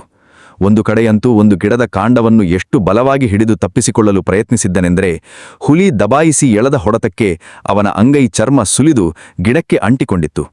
ಅಲ್ಲಿಂದ ಮುಂದೆ ರಕ್ತ ಧಾರೆ ಧಾರೆಯಾಗಿ ಜಾಡಿನುದ್ದಕ್ಕೂ ಬಿದ್ದಿತ್ತು. ನಾವೀಗ ಸುಲಲಿತವಾಗಿ ಹುಲಿಯ ಜಾಡನ್ನು ಹಿಂಬಾಲಿಸುತ್ತಿದ್ದೆವು. ದಾರಿಯಲ್ಲಿ ಕಣ್ಣು ಹಾಯಿಸಿದಲ್ಲೆಲ್ಲ ರಕ್ತದ ಹನಿಗಳು ಆ ಬಡಪಾಯಿಯ ಗಾಯಗಳಿಂದ ಕೋಡಿ ಹರಿದು ಬಿದ್ದಿತ್ತು. ನನಗಂತೂ ರಕ್ತ ಕಾರುತ್ತಾ ಹುಲಿಯ ಬಾಯಲ್ಲಿ ಲಿಬಿಲಿಬಿ ಒದ್ದಾಡುತ್ತಿದ್ದ ಆ ಮಾನವನ ಚಿಂತಾಜನಕ ಸ್ಥಿತಿಯನ್ನು ಚಿತ್ರಿಸಿಕೊಂಡಂತೆ ಹೊಟ್ಟೆ ತೊಳಿಸುವಂತೆ ಸಂಕಟವಾಯಿತು. ಅಲ್ಪಕಾಲದಲ್ಲೇ ತನ್ನ ಇತಿಶ್ರೀ ಮುಗಿಸಿ ತನ್ನನ್ನು ತಿಂದುಬಿಡುವ ಈ ರಾಕ್ಷಸನ ದಾಡೆಗಳಲ್ಲಿ ಇನ್ನೂ ಜೀವಂತವಾಗಿದ್ದ ಆತನ ಕೊನೆಯ ಯೋಚನೆಗಳು ಹೇಗಿರಬಹುದೆಂದು ಯೋಚಿಸಿದೆ. ತನ್ನ ಹೆಂಡತಿ ಮಕ್ಕಳನ್ನು ಬಂಧುಬಾಂಧವರನ್ನು ಇನ್ನೆಂದೂ ನೋಡಲಾರದ ಆತನ ಕೊನೆಯ ಯಾತ್ರೆಯ ಯೋಚನೆಯೇ ನನ್ನಲ್ಲಿ ಅಸಹನೀಯ ಕಳವಳ ಉಂಟುಮಾಡಿತು. ಈ ಮನುಷ್ಯನ ಕೂಗಾಟ ಒದ್ದಾಟಗಳು ಇನ್ನು ಸಾಕು ಎಂದು ಕೊನೆಗೆ ನಿರ್ಧರಿಸಿದ್ದ ಜಾಗಕ್ಕೆ ನಾವು ಬಂದೆವು. ಇಲ್ಲಿ ಆ ಮನುಷ್ಯನನ್ನು ಕೆಳಗೆ ಹಾಕಿ ಅವನ ಕೂಗಾಟ ಒದ್ದಾಟಗಳು ನಿಲ್ಲುವವರೆಗೆ ಹುಲಿ ಅವನನ್ನು ಕಚ್ಚಿ ಅತ್ತಿತ್ತಿ ಕುಕ್ಕಿತು. ನೆಲದ ಮೇಲೂ ಪಕ್ಕದ ಗಿಡಮರಗಳ ಮೇಲೂ ಹಾರಿದ್ದ ಮತ್ತು ಗರಣೆಗರಣೆಯಾಗಿ ಮಡುಗಟ್ಟಿ ನಿಂತಿದ್ದ ರಕ್ತದಿಂದ ಅದು ಚೆನ್ನಾಗಿ ಚಿತ್ರಿತವಾಗಿತ್ತು. ಅನಂತರ ಮತ್ತೆ ಹುಲಿ ಸತ್ತ ಆ ಶವವನ್ನು ಎತ್ತಿಕೊಂಡು ಮುಂದುವರೆಯಿತು. ನಾವು ಇನ್ನೂ 2 ಫರಾಂಗುಗರಷ್ಟು ದೂರ ಮುಂದುವರೆದೆವು. ಹುಲಿ ಅಂತೂ ಕೊನೆಗೊಮ್ಮೆ ಅಲ್ಲೊಂದು ಕಡೆ ತನ್ನ ಊಟ ಪ್ರಾರಂಭಿಸಲು ನಿರ್ಧರಿಸಿತ್ತು. ಅದು ಈ ಚಿಕ್ಕ ಕಾಲುದಾರಿಯನ್ನು ಬಿಟ್ಟು ಬಲಕ್ಕೆ ತಿರುಗಿ ಸಣ್ಣ ಗುಂಡಿಯಲ್ಲಿ ಆ ದುರದೃಷ್ಟವಂತ ಬಂಬೂ ಕಡಿಯುವವನನ್ನು ತಿನ್ನಲು ಕುಳಿತಿತ್ತು. ಹುಲಿಗೆ ಕಂಡಾಪಟ್ಟೆ ಹಸಿವಾಗಿದ್ದಿರಬಹುದು ಎಂದು ಮೊದಲೇ ಹೇಳಿದ್ದೆನಲ್ಲ, ಅಂತೆಯೇ ಹುಲಿಯು ನಡೆದುಕೊಂಡಿತ್ತು. ಆ ಮನುಷ್ಯನ ತಲೆ, ಕಾಲು, ಕೈ ಮತ್ತು ಕೆಲವು ಪಕ್ಕೆಲುಬುಗಳನ್ನು ಬಿಟ್ಟರೆ ಅಲ್ಲಿ ಮತ್ತೇನೂ ಇರಲಿಲ್ಲ. ಆ ಮನುಷ್ಯನ 4 ಭಾಗಕ್ಕಿಂತ ಕಡಿಮೆ ಅವಯವಗಳು ಅಲ್ಲಿ ಮಿಕ್ಕಿದ್ದವು ಎಂದು ಹೇಳಬಹುದು. ಈಗ ನಾವು ಚಾತುರ್ಯದಿಂದ ವರ್ತಿಸಿ ಸಂಶಯ ಮೂಡಿಸದೇ ಇದ್ದರೆ ಬಹುಶಃ ಹುಲಿ ಮತ್ತೆ ಹಿಂದಿರುಗಿ ರಾತ್ರಿ ಊಟವನ್ನು ಮುಗಿಸಬಹುದೆಂದು ಅನ್ನಿಸಿತು. ನಾನು ಏಗ ಸುತ್ತಮುತ್ತ ನೋಡಿದೆವು. ಇಲ್ಲಿ ನಮಗೆ ಮೊದಲ ತೊಂದರೆ ಎದುರಾಯಿತು. ಅವನ ಹೆಣ ಬಿದ್ದ ಜಾಗಕ್ಕೆ 80 ಗಜದೊಳಗೆ ಯಾವುದೇ ಮರವೂ ಇರಲಿಲ್ಲ. ರಾತ್ರಿ ಟಾರ್ಚ್ ಬೆಳಕಿನಲ್ಲಿ ಅಷ್ಟು ದೂರದ ಹುಲಿಗೆ ಗುಂಡು ಹೊಡೆಯುವುದು ಬಹಳ ಅಪಾಯಕರವಾಗಿದೆ. ಶಿಕಾರಿಯ ಬಗ್ಗೆ ಗೊತ್ತಿಲ್ಲದವರಿಗೆ 80 ಗಜ ಏನು ಮಹಾದೂರ ಎಂದನಿಸಬಹುದು. ಬೆಳಗಿನ ಹೊತ್ತು ನೋಡಿದಾಗ ಹೀಗನಿಸುವುದು ಸಹಜ. ಆದರೆ ರಾತ್ರಿ ಮಚಾನಿನ ಮೇಲೆ ಕುಳಿತು ಟಾರ್ಚ್ ಬೆಳಕಿನಲ್ಲಿ ಶಿಕಾರಿ ಮಾಡುವವರಿಗೆ ಇದರ ಅರ್ಥ ಅರಿವಾಗುತ್ತದೆ. ಗಿಡಗಳು, ಪೊದೆಗಳು, ಕಲ್ಲು ಬಂಡೆಗಳು ಪ್ರತಿಯೊಂದು ಈ ದೂರದಿಂದ ದೊಡ್ಡ ಅಡಚಣೆಯಾಗಿ ತಲೆನೋವು ಕೊಡುತ್ತದೆ. ಇವುಗಳನ್ನು ಅಡ್ಡಬರದಂತೆ ತೆಗೆಯ ಹೊಣೆ ಹೋದರೆ ಹುಲಿಗೆ ಸಂಶಯ ಬಂದು ಅತ್ತ ಸುಳಿಯದೆ ಹಾಗೆ ಪರಾರಾಗಲು ಇಷ್ಟು ಸಾಕು. ನನಗೆ ಆ ಹುಲಿಯನ್ನು ಗಾಯಗೊಳಿಸಿ ಇನ್ನೂ ಕಂಟಕಕಾರಿಯಾಗಿ ಮಾಡಲು ಕೊಂಚವೂ ಇಷ್ಟವಿರಲಿಲ್ಲ. ನಾನು ಅದನ್ನು ಕೊನೆಗಾಣಿಸಲೇಬೇಕಾಗಿತ್ತು. ಹುಲಿಗಳು, ಚಿರತೆಗಳು, ಅದರಲ್ಲೂ ನರಭಕ್ಷಕಗಳು ತಮ್ಮ ಶಿಕಾರಿಗೆ ಬರುವಾಗ ಅತ್ಯಂತ ಜಾಗರೂಕವಾಗಿರುತ್ತವೆ. ಅವು ಆ ಸ್ಥಳಕ್ಕೆ ಬರುವ ಎಷ್ಟೋ ಮುಂಚೆಯೇ ಮರೆಯಲ್ಲೇ ಆ ಸ್ಥಳದ ಸುತ್ತು ಬಂದು ಜಾಗರೂಕತೆಯಿಂದ ವಿವರಗಳಲ್ಲಿ ಎಲ್ಲವನ್ನೂ ಪರಿಶೀಲಿಸುತ್ತವೆ. ಎಲ್ಲೋ ಒಂದು ಮುರಿದ ಕೊಂಬೆಯೋ, ಕಿತ್ತ ಗಿಡವೋ, ಉರುಳಿಸಿದ ಕಲ್ಲೋ ಕಂಡರೂ ಸಾಕು, ಅವಿತಿರುವ ಶತ್ರುವಿನ ಸುಳಿವು ದೊರೆಯುತ್ತದೆ. ಮತ್ತೆ ಹಿಂದಿರುಗದೆ ದೂರದಿಂದಲೇ ಪರಾರಾಗುತ್ತವೆ. ಹುಲಿಗೆ ವಾಸನೆ ಹಿಡಿದು ತಿಳಿಯುವ ಶಕ್ತಿ ತೀರಾ ಕಡಿಮೆ ಎನ್ನುವುದು ನಿಜ. ಅದಕ್ಕಾಗಿಯೇ ಅವು ಅತ್ಯಂತ ಕುಶಾಗ್ರ ಬುದ್ಧಿ ಉಪಯೋಗಿಸಿ ತನ್ನ ವೈರಿಯ ಮನಸ್ಸಿನ ವ್ಯೂಹವನ್ನು ಊಹಿಸಿ ಅದಕ್ಕೆ ಪ್ರತಿತಂತ್ರ ಯೋಚಿಸುತ್ತವೆ. ಹುಲಿ ಮನುಷ್ಯನನ್ನು ಕೊಂದು ಗುಂಡಿಯೊಳಗೆ ಹಾಕಿದ್ದ ಜಾಗದಿಂದ ಕೆಲವೇ ಗಜಗಳ ದೂರದಲ್ಲಿ ದಟ್ಟವಾದ ಹುಲ್ಲಿನ ಪೊದರುಗಳಿದ್ದವು. ನಾನು ಈ ದಟ್ಟ ಹುಲ್ಲಿನ ಪೊದರಿನಲ್ಲಿ ಅಡಗಿ ಕುಳಿತು ಹುಲಿಗಾಗಿ ಕಾಯ್ದರೆ ಹುಲಿಗೆ ಸುಮಾರು 15 ಗಜ ದೂರದೊಳಗೆ ಗುಂಡು ಹೊಡೆಯಲು ಸಾಧ್ಯವಿತ್ತು. ಎಂತಿದ್ದರೂ ತಿಂಗಳು ಬೆಳಕಿದ್ದ ದಿನಗಳಾದುದರಿಂದ ಹುಲಿಗೆ ಗುಮಾನಿ ಬರದಂತೆ ಕುಳಿತರೆ ಹುಲಿಯನ್ನು ಮುಗಿಸಿಬಿಡಬಹುದಲ್ಲವೇ ಎಂದು ಯೋಚಿಸಿದೆ. ಆದರೆ ಹುಲಿಗೆ ಸುಳಿವು ಸಿಕ್ಕಿಬಿಟ್ಟರೆ ನನ್ನ ಕಥೆ ಮುಗಿದಂತೆಯೇ. ನರಭಕ್ಷಕಗಳು ತಮ್ಮ ಶಿಕಾರಿಯ ಉಳಿದ ಅವಶೇಷಗಳನ್ನು ಮುಗಿಸಲು ಹಿಂದಿರುವಾಗ ಅಸಾಧಾರಣ ಬುದ್ಧಿವಂತಿಕೆಯನ್ನು, ಉಪಾಯವನ್ನು ಪ್ರದರ್ಶಿಸುತ್ತವೆ ಎಂದು ಮೊದಲೇ ಹೇಳಿದೆನಲ್ಲ. ಆಗ ಅಲ್ಲಿರುವ ಪ್ರತಿಯೊಂದು ಅಡೆತಡೆಯನ್ನು, ಹುಲ್ಲು ಪೊದರುಗಳನ್ನು ತಮ್ಮ ಅನುಕೂಲಕ್ಕೆ, ವೈರಿಯ ಅನಾನುಕೂಲಕ್ಕೆ ಉಪಯೋಗಿಸುತ್ತವೆ. ನಾನು ಅಡಗಿ ಕುಳಿತುಕೊಳ್ಳಲು ಯೋಚಿಸಿದ ಹುಲ್ಲಿನ ಪೊದರು ಹುಲಿ ಬರಬಹುದಾದ ದಾರಿಯ ನೇರಕ್ಕೆ ಇತ್ತು. ಹುಲಿ ಇದನ್ನೇ ತಾನು ಅಡಗಿ ಕುಳಿತು ಸುತ್ತಮುತ್ತ ವೀಕ್ಷಿಸಲು ಪ್ರಶಸ್ತವಾಗಿದೆ ಎಂದು ಭಾವಿಸಿದರೆ, ನಾನು ಎಷ್ಟೊಂದು ನಿಶ್ಶಬ್ದವಾಗಿ ಕುಳಿತಿರಲಿ ಹುಲಿ ಎಷ್ಟು ನಿಶ್ಶಬ್ದವಾಗಿ ಬಳಿಗೆ ಬರುತ್ತದೆಂದು ನನಗೆ ಗೊತ್ತು. ಹುಲಿಯ ಬರವನ್ನು ನಾನು ತಿಳಿಯುವ ಮೊದಲೇ ಹುಲಿಗೆ ನನ್ನ ಇರುವಿಕೆ ತಿಳಿದರೆ ಬೊಂಬು ಕಡಿಯುವನ ಮೂಳೆಗಳೊಡನೆ ನನ್ನ ಮೂಳೆಗಳು ಬಿದ್ದಿರುತ್ತದಷ್ಟೆ. ಇದೊಂದು ಪ್ರಾಣವನ್ನು ಪಣಕ್ಕಿಟ್ಟು ಹುಲಿ ಹೊಡೆಯಲು ಕೂರಬೇಕಾದ ಭಯಾನಕ ಜೂಜಿನಂತೆ ನನಗೆ ಕಂಡಿತು. ಆ ಹುಲ್ಲಿನ ಪೊದರನ್ನು ಅಸ್ತವ್ಯಸ್ತಗೊಳಿಸಿ ಅನುಮಾನಕ್ಕೆಡೆಯಾಗದಂತೆ ನಾನು ಆ ಹುಲ್ಲಿನ ಪೊದರಿನ ಸುತ್ತ ಓಡಾಡಿ ಅದನ್ನು ಪರೀಕ್ಷಿಸಿದೆ. ಆ ಹುಲ್ಲಿನೊಳಗೆ ಅಡಗಿ ಕುಳಿತುಕೊಂಡರೆ ನಾನು 2 ವಿರುದ್ಧ ದಿಕ್ಕಿನಲ್ಲಿ ಕಣ್ಣಿಡಬೇಕಾಗಿತ್ತು. ಒಂದು ಬೊಂಬು ಕಡಿಯುವನ ಕಳೆಬರದ ಚೂರುಪಾರುಗಳ ಕಡೆಗೆ, ಇನ್ನೊಂದು ಹುಲಿ ಬರುವ ದಾರಿಯ ಕಡೆಗೆ. ಇದು ಸಾಧ್ಯವೇ ಇರಲಿಲ್ಲ. ನಾನೆಷ್ಟು ಅಲ್ಲಾಡದೆ ಕುಳಿತಿರಲು ಹುಲಿಯನ್ನು ನಿರೀಕ್ಷಿಸಲು 2 ಕಡೆಗೂ ತಲೆಯನ್ನಾದರೂ ತಿರುಗಿಸಬೇಕಿತ್ತು. ಇಷ್ಟೇ ಚಲನೆ ನರಭಕ್ಷಕನಿಗೆ ಸಾಕು ನನ್ನನ್ನು ಮುಗಿಸಲು. ಇಲ್ಲವೇ ಹುಲಿ ಅಪಾಯವನ್ನು ಮನಗಂಡು ಅಲ್ಲಿಂದ ಪಾರಾಗುತ್ತದೆ, ಅಥವಾ ನಾನು ಅದರ ಇರವನ್ನು ಗೊತ್ತು ಹಚ್ಚುವ ಮೊದಲೇ ನನ್ನ ಮೇಲೆ ನೆಗೆದು ಆಕ್ರಮಣ ಮಾಡುತ್ತದೆ.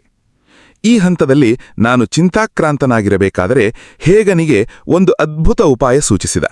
ಅವನು ನಾನು ಆ ಹುಲ್ಲಿನ ಪೊದರಿನಲ್ಲಿ ಬೆನ್ನಿಗೆ ಬೆನ್ನು ಕೊಟ್ಟು ಕುಳಿತುಬಿಡುವುದು. ಒಬ್ಬ ಕಳೇಬರದ ಕಡೆಗೂ ಒಬ್ಬ ಹುಲಿ ಬರುವ ದಿಕ್ಕಿನ ಕಡೆಗೂ ನಿಶ್ಚಲವಾಗಿ ನೋಡುತ್ತಿರುವುದು. ಹುಲಿ ಯಾವ ಕಡೆಯಿಂದ ಬಂದರೂ ನಮ್ಮಿಂದ 4-6 ಗಜಗಳಷ್ಟು ಹತ್ತಿರಕ್ಕೆ ಬಂದಾಗಲೇ ಗೊತ್ತಾಗುವುದಿತ್ತು. ಹೇಗನಿಗೆ ಮೊದಲು ಕಂಡರೆ ಆತ ಮೊಳಕ್ಕಿಯಿಂದ ತಿವಿದು ನನ್ನನ್ನು ಎಚ್ಚರಿಸಬೇಕಿತ್ತು. ಹುಲಿ ನೆಗೆಯುವ ಮೊದಲೇ ಅದಕ್ಕೆ ಗುಂಡು ಹಾರಿಸಲು ನನಗೆ 1-2 ಸೆಕೆಂಡುಗಳಷ್ಟು ಮಾತ್ರ ಕಾಲಾವಕಾಶವಿರುತ್ತದಷ್ಟೆ. ನಾನು ವೀಕ್ಷಿಸುತ್ತಿದ್ದ ಕಡೆಯಿಂದ ಹುಲಿ ಬಂದರೆ ಅಷ್ಟೊಂದು ಅಪಾಯವಿರುತ್ತಿರಲಿಲ್ಲ. ಏಕೆಂದರೆ ಕೋವಿ ನನ್ನ ಕೈಯಲ್ಲೇ ಇರುತ್ತದಾದ್ದರಿಂದ ಗುಂಡು ಹಾರಿಸಲು ಸುಲಭ. ಆದರೂ ಇದು ಅತ್ಯಂತ ಅಪಾಯಕರ ಸಾಹಸವಾಗಿ ನನಗನಿಸಿತು. ಹೇಗನ ಪ್ರಾಣಕ್ಕೆ ಅಪಾಯ ತರುವುದಾಗಲಿ ಅಥವಾ ನನ್ನ ಪ್ರಾಣಕ್ಕೆ ಅಪಾಯ ತಂದುಕೊಳ್ಳುವುದಾಗಲಿ ನನಗೆ ಖಂಡಿತ ಇಷ್ಟವಿರಲಿಲ್ಲ. ಆದರೆ ಈ ಹುಲಿಯನ್ನು ಅವತ್ತು ರಾತ್ರಿಯೇ ಮುಗಿಸಬೇಕೆಂದಾದರೆ ಈ ಉಪಾಯವಲ್ಲದೆ ನನಗೆ ಅನ್ಯ ಮಾರ್ಗವೇ ಕಾಣಲಿಲ್ಲ. ವೈನಾಡಿನ ಅರಣ್ಯಗಳಲ್ಲಿ ರಣಹದ್ದುಗಳು ತೀರ ಕಡಿಮೆ ಎನ್ನುವುದೊಂದು ವಿಚಿತ್ರ ಸಂಗತಿ.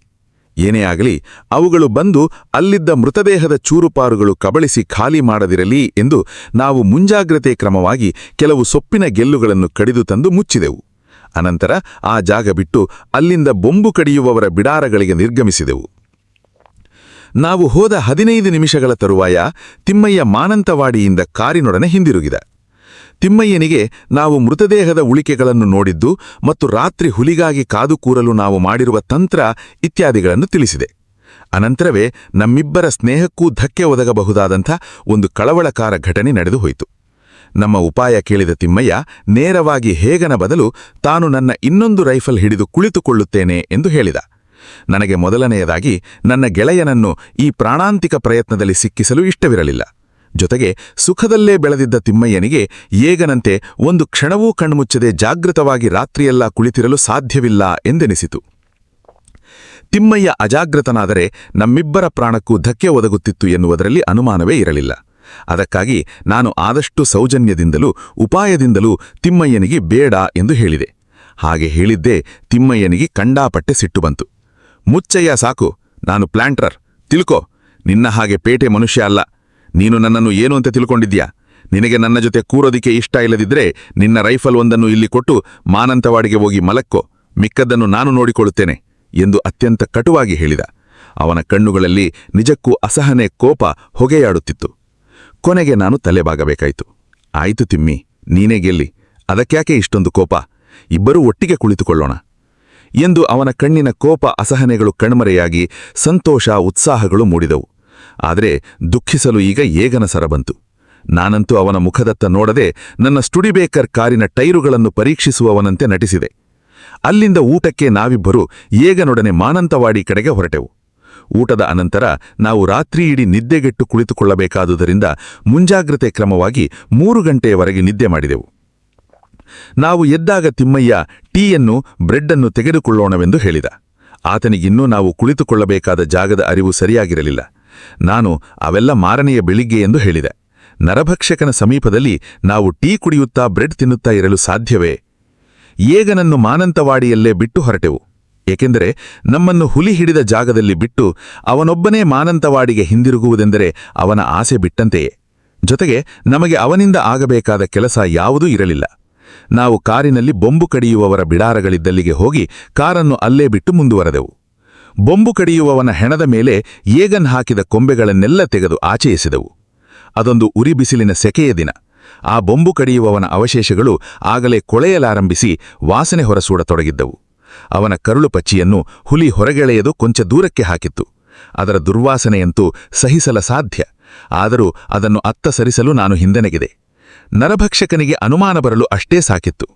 ನಾನು ಮೊದಲೇ ತಿಮ್ಮಯ್ಯನಿಗೆ ಕರಾರು ಹಾಕಿದ್ದೆ, ನರಭಕ್ಷಕನ ಬರುವ ದಾರಿಯ ಕಡೆಗೆ ಮುಖ ಮಾಡಿ ನಾನೇ ಕುಳಿತುಕೊಳ್ಳುತ್ತೇನೆ ಎಂದು. ತಿಮ್ಮಯ್ಯ ಸತ್ತವನ ಕಡೆಗೆ ಮುಖ ಮಾಡಿ ಕುಳಿತುಕೊಳ್ಳಬೇಕಾಡಿತ್ತು. ಸದ್ಯಕ್ಕೆ ಅವನು ಈ ಬಗ್ಗೆ ಜಗಳವಾಡದೆ ಒಪ್ಪಿಕೊಂಡಿದ್ದು ನನ್ನ ಪುಣ್ಯ. ನಾವು ಮಾನಂತವಾಡಿ ಟಿಬಿಯಿಂದ 2 ರಬ್ಬರ್ ದಿಂಬುಗಳನ್ನು ಕುಳಿತುಕೊಳ್ಳಲು ತಂದಿದ್ದೆವು. ನಮಗೆ ಅನುಕೂಲ ಮಾಡುವುದಲ್ಲದೆ ನಾವು ಅತ್ತಿತ್ತ ಅಲ್ಲಾಡಿದರೆ ಸದ್ದಾಗದಂತೆ ತಡೆಯುತ್ತಿದ್ದವು. ಅವುಗಳನ್ನು ಹುಲ್ಲಿನೊಳಗಿಟ್ಟು ನಾವಿಬ್ಬರೂ ಒಬ್ಬರಿಗೊಬ್ಬರು ಬೆನ್ನು ಮಾಡಿ ಕುಳಿತುಕೊಂಡೆವು. ನಾನು ಪದ್ಮಾಸನ ಹಾಕಿಕೊಂಡೆ. ಹಿಂದೆ ಇದೇ ರೀತಿಯ ಅನೇಕ ಶಿಕಾರಿ ಸಂದರ್ಭಗಳಲ್ಲೆಲ್ಲ ಹೀಗೆ ಕುಳಿತು ಗಂಟೆಗಟ್ಟಲೆ ಅಲ್ಲಾಡದೆ ಕುಳಿತುಕೊಳ್ಳುವುದನ್ನು ಅಭ್ಯಾಸ ಮಾಡಿಕೊಂಡಿದ್ದೇನೆ. ತಿಮ್ಮಯ್ಯ ತಾನು ಆ ರೀತಿ ಕುಳಿತಲು ಕಷ್ಟವಾಗುತ್ತದೆ ಎಂದು ಕಿವಿಯಲ್ಲಿ ಪಿಸುಗುಟ್ಟಿ ಕಾಲುಗಳೆರಡನ್ನು ನಿಡಿಗಾಗಿ ಚಾಚಿ ನನಗೆ ವಾಲಿ ಕುಳಿತುಕೊಂಡ. ಎಷ್ಟು ಹೊತ್ತು ತಾನೆ ತಿಮ್ಮಯ್ಯ ಈ ರೀತಿ ಅಲ್ಲಾಡದೆ ಕುಳಿತಿರಬಲ್ಲನೆಂದು ನನಗೆ ಚಿಂತೆಯಾಯಿತು. ಸೂರ್ಯ ಮುಳುಗುವುದರೊಳಗೆ ಸುಸ್ತಾಗಿ ಕಾಲು ಮಡಚಿ ಗಲಾಟೆ ಮಾಡುತ್ತಾನೆಂದು ಅನಿಸಿತು. ಪಶ್ಚಿಮ ಘಟ್ಟಗಳು ಮತ್ತು ವೈನಾಡಿನ ಕಾಡುಗಳ ರೀತಿನೀತಿಗಳು ಮಿಕ್ಕ ಭಾಗಗಳಿಗಿಂತ ಕೆಲವಂಶಗಳಲ್ಲಿ ಭಿನ್ನವಾಗಿವೆ. ಇಲ್ಲಿ ಹಲ್ಲಿ ಹಾವುಗಳು ಕಡಿಮೆಯಾದರೂ ಕೀಟಗಳು, ಹಕ್ಕಿಗಳು ಮಿಕ್ಕ ಕಾಡುಗಳಿಗಿಂತ ಹೆಚ್ಚು. ನಾವು ಅಲ್ಲಿ ಹೋಗಿ ಕುಳಿತುಕೊಂಡು ನಮ್ಮ ಸದ್ದು ಓಡಾಟಗಳೆಲ್ಲ ನಿಂತಂತೆಯೇ ಹಕ್ಕಿಗಳ ಚಿಲಿಪಿಲಿಗಳಿಂದ, ಜೀರುಂಡೆಗಳ ಜೀರಣಿಗಳಿಂದ ಇದು ನಮಗೆ ಅನುಭವಗಮ್ಯವಾಗತೊಡಗಿತು. ನನಗೆ ಹೆಚ್ಚು ಪರಿಚಿತವಾದ ಬಯಲಿನ ಜೀರುಂಡೆಗಳಿಗಿಂತ ಮಲೆನಾಡಿನ ಜೀರುಂಡೆಗಳು ಭಿನ್ನವಾಗಿವೆ. ಬಯಲಿನ ಜೀರುಂಡೆಗಳು ಒಂದೇ ರೀತಿ ತಾರಸ್ವರದ ಜೀರಣಿ ಹೊರಡಿಸಿದರೆ, ಮಲೆನಾಡಿನವು ಏರಿ ಇಳಿತದ ಜೀರಣಿ ಹೊರಡಿಸುತ್ತವೆ. ಇನ್ನೇನು ತಮ್ಮ ಕೂಗನ್ನು ನಿಲ್ಲಿಸಿಯೇ ಬಿಡುತ್ತವೆಂದು ಕಾಣುವಂತೆ ಜೀರಣಿಯನ್ನು ಇಳಿಸಿ ನಿಧಾನ ಮಾಡಿ ಮತ್ತೆ ನಿಧಾನವಾಗಿ ತಾರಸ್ವರಕ್ಕೆ ತಲುಪುತ್ತವೆ. ನಿಮ್ಮ ಕಿವಿಯನ್ನು ಗರಗಸದಲ್ಲಿ ಕುಯ್ದಂತೆ ಏರಿ ಇಳಿಸಿ ಚೀರುತ್ತವೆ. ಸಂಜೆಯಾದಂತೆ ದೂರದಿಂದ ಕಾಡು ಕೋಳಿ, ಚಿಟ್ಟುಕೋಳಿಗಳ ಕೂಗು ಕೇಳಿತು. ನವಿಲಿನ ಕೇಕೆ ತುತ್ತೂರಿಯಂತೆ ಮೊಳಗಿತು. ನಾವು ಕುಳಿತಿದ್ದ ಹುಲ್ಲಿನ ಪೊದರಿನೊಳಗಿಂದಲೇ ಅನೇಕಾನೇಕ ಗುರುತಿಸಲಾರದಂತಹ ಕ್ರಿಮಿಕೀಟಗಳ ಕೂಗು ಉಕ್ಕತೊಡಗಿತು. ಒಂದು ದೊಡ್ಡ ಕಡ್ಡಿ ಹುಳು ಮೆಲ್ಲಗೆ ನನ್ನ ಮೈಮೇಲೆ ಹತ್ತಿ ಬಂತು. ಎಲೆಯಂತೆಯೇ ಕಾಣುವ ಜೆಲ್ಲಿ ಕಾಗದದಷ್ಟು ತೆಳ್ಳಗೆ ಪಾರದರ್ಶಕವಾಗಿದ್ದ ರೆಕ್ಕೆಗಳ ಮೇಲೆ ಎಲೆಗಳ ಮೇಲಿರುವಂತೆಯೇ ಗೀರುಗಳು ಕಾಣುತ್ತಿದ್ದವು. ಈ ಹುಳು ಕೀಟಾಹಾರಿಯಾಗಿದ್ದು ನಮಗೆ ನಿರಪರಾಯವಾಗಿ ಕಂಡರೂ ಕೀಟ ಪ್ರಪಂಚದಲ್ಲಿ ಅದು ನಿಜಕ್ಕೂ ನರಭಕ್ಷಕನಂತೆಯೇ ಭಯಂಕರ ಬೇಟೆಗಾರನಾಗಿತ್ತು. ಹಕ್ಕಿಗಳ ಕ್ರಿಮಿಕೀಟಗಳ ದನಿ ಉಡುಗತೊಡಗಿದಂತೆ ವೇಗವಾಗಿ ಕತ್ತಲು ಕವಿಯಿತು. ಕತ್ತಲಲ್ಲಿ ನಮಗೀಗ ಕೀಟಸೋಮ ಕಣ್ಣಿಗೆ ಕಾಣಿಸದಿದ್ದರೂ ಅವುಗಳ ಓಡಾಟ ಹರಿದಾಡುವಿಕೆ ಅನುಭವಗಮ್ಯವಾಗತೊಡಗಿತು. ಅವು ನಮ್ಮ ಮೈಮೇಲೆಲ್ಲ ಹರಿದಾಡಿದವು. ಅಲ್ಲದೆ ಉಡುಪಿನೊಳಗೂ ತೂರಿ ಕಚಗುಳಿ ತುರಿಕೆ ಎಬ್ಬಿಸಿ ಅಲ್ಲಾಡದೆ ಕುಳಿತುಕೊಳ್ಳಬೇಕು ಎಂಬ ನಮ್ಮ ಸಂಯಮನೆಲ್ಲ ಪರೀಕ್ಷೆಗಿಡುತ್ತಿದ್ದವು.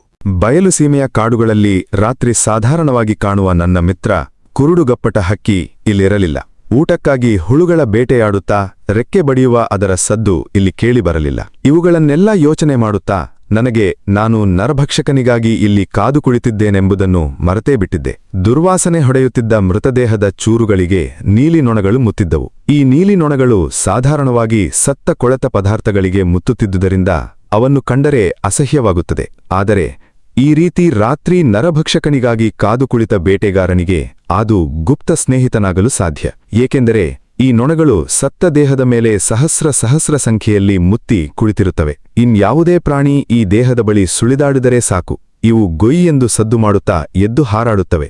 ಬೇಟೆಗಾರರಿಗೆ ಅವರು ತುಂಬಾ ದೂರದಿಲ್ಲದೆ ಹತ್ತಿರದಲ್ಲಿ ಕುಳಿತು ಕಿವಿಗೊಟ್ಟು ಆಲಿಸಿದರೆ ಈ ನೊಣಗಳು ಎದ್ದು ಹಾರುವ ಸದ್ದು ಎಚ್ಚರಿಕೆಯ ಧನಿಯಾಗಿ ಕೇಳುತ್ತವೆ. ಈ ನೀಲಿ ನೊಣಗಳು ನನ್ನೆದುರು ಯಾವುದೇ ಸದ್ದನ್ನೂ ಮಾಡುತ್ತಿರಲಿಲ್ಲ. ಅಲ್ಲಿ ಹುಲಿಯಾಗಲಿ ಅಥವಾ ಮತ್ಯಾವುದೇ ಪ್ರಾಣಿಯಾಗಲಿ ಇಲ್ಲವೆಂದು ಇದರಿಂದಲೇ ನನಗೆ ಖಚಿತವಾಗಿ ಗೊತ್ತಾಗುತ್ತಿತ್ತು.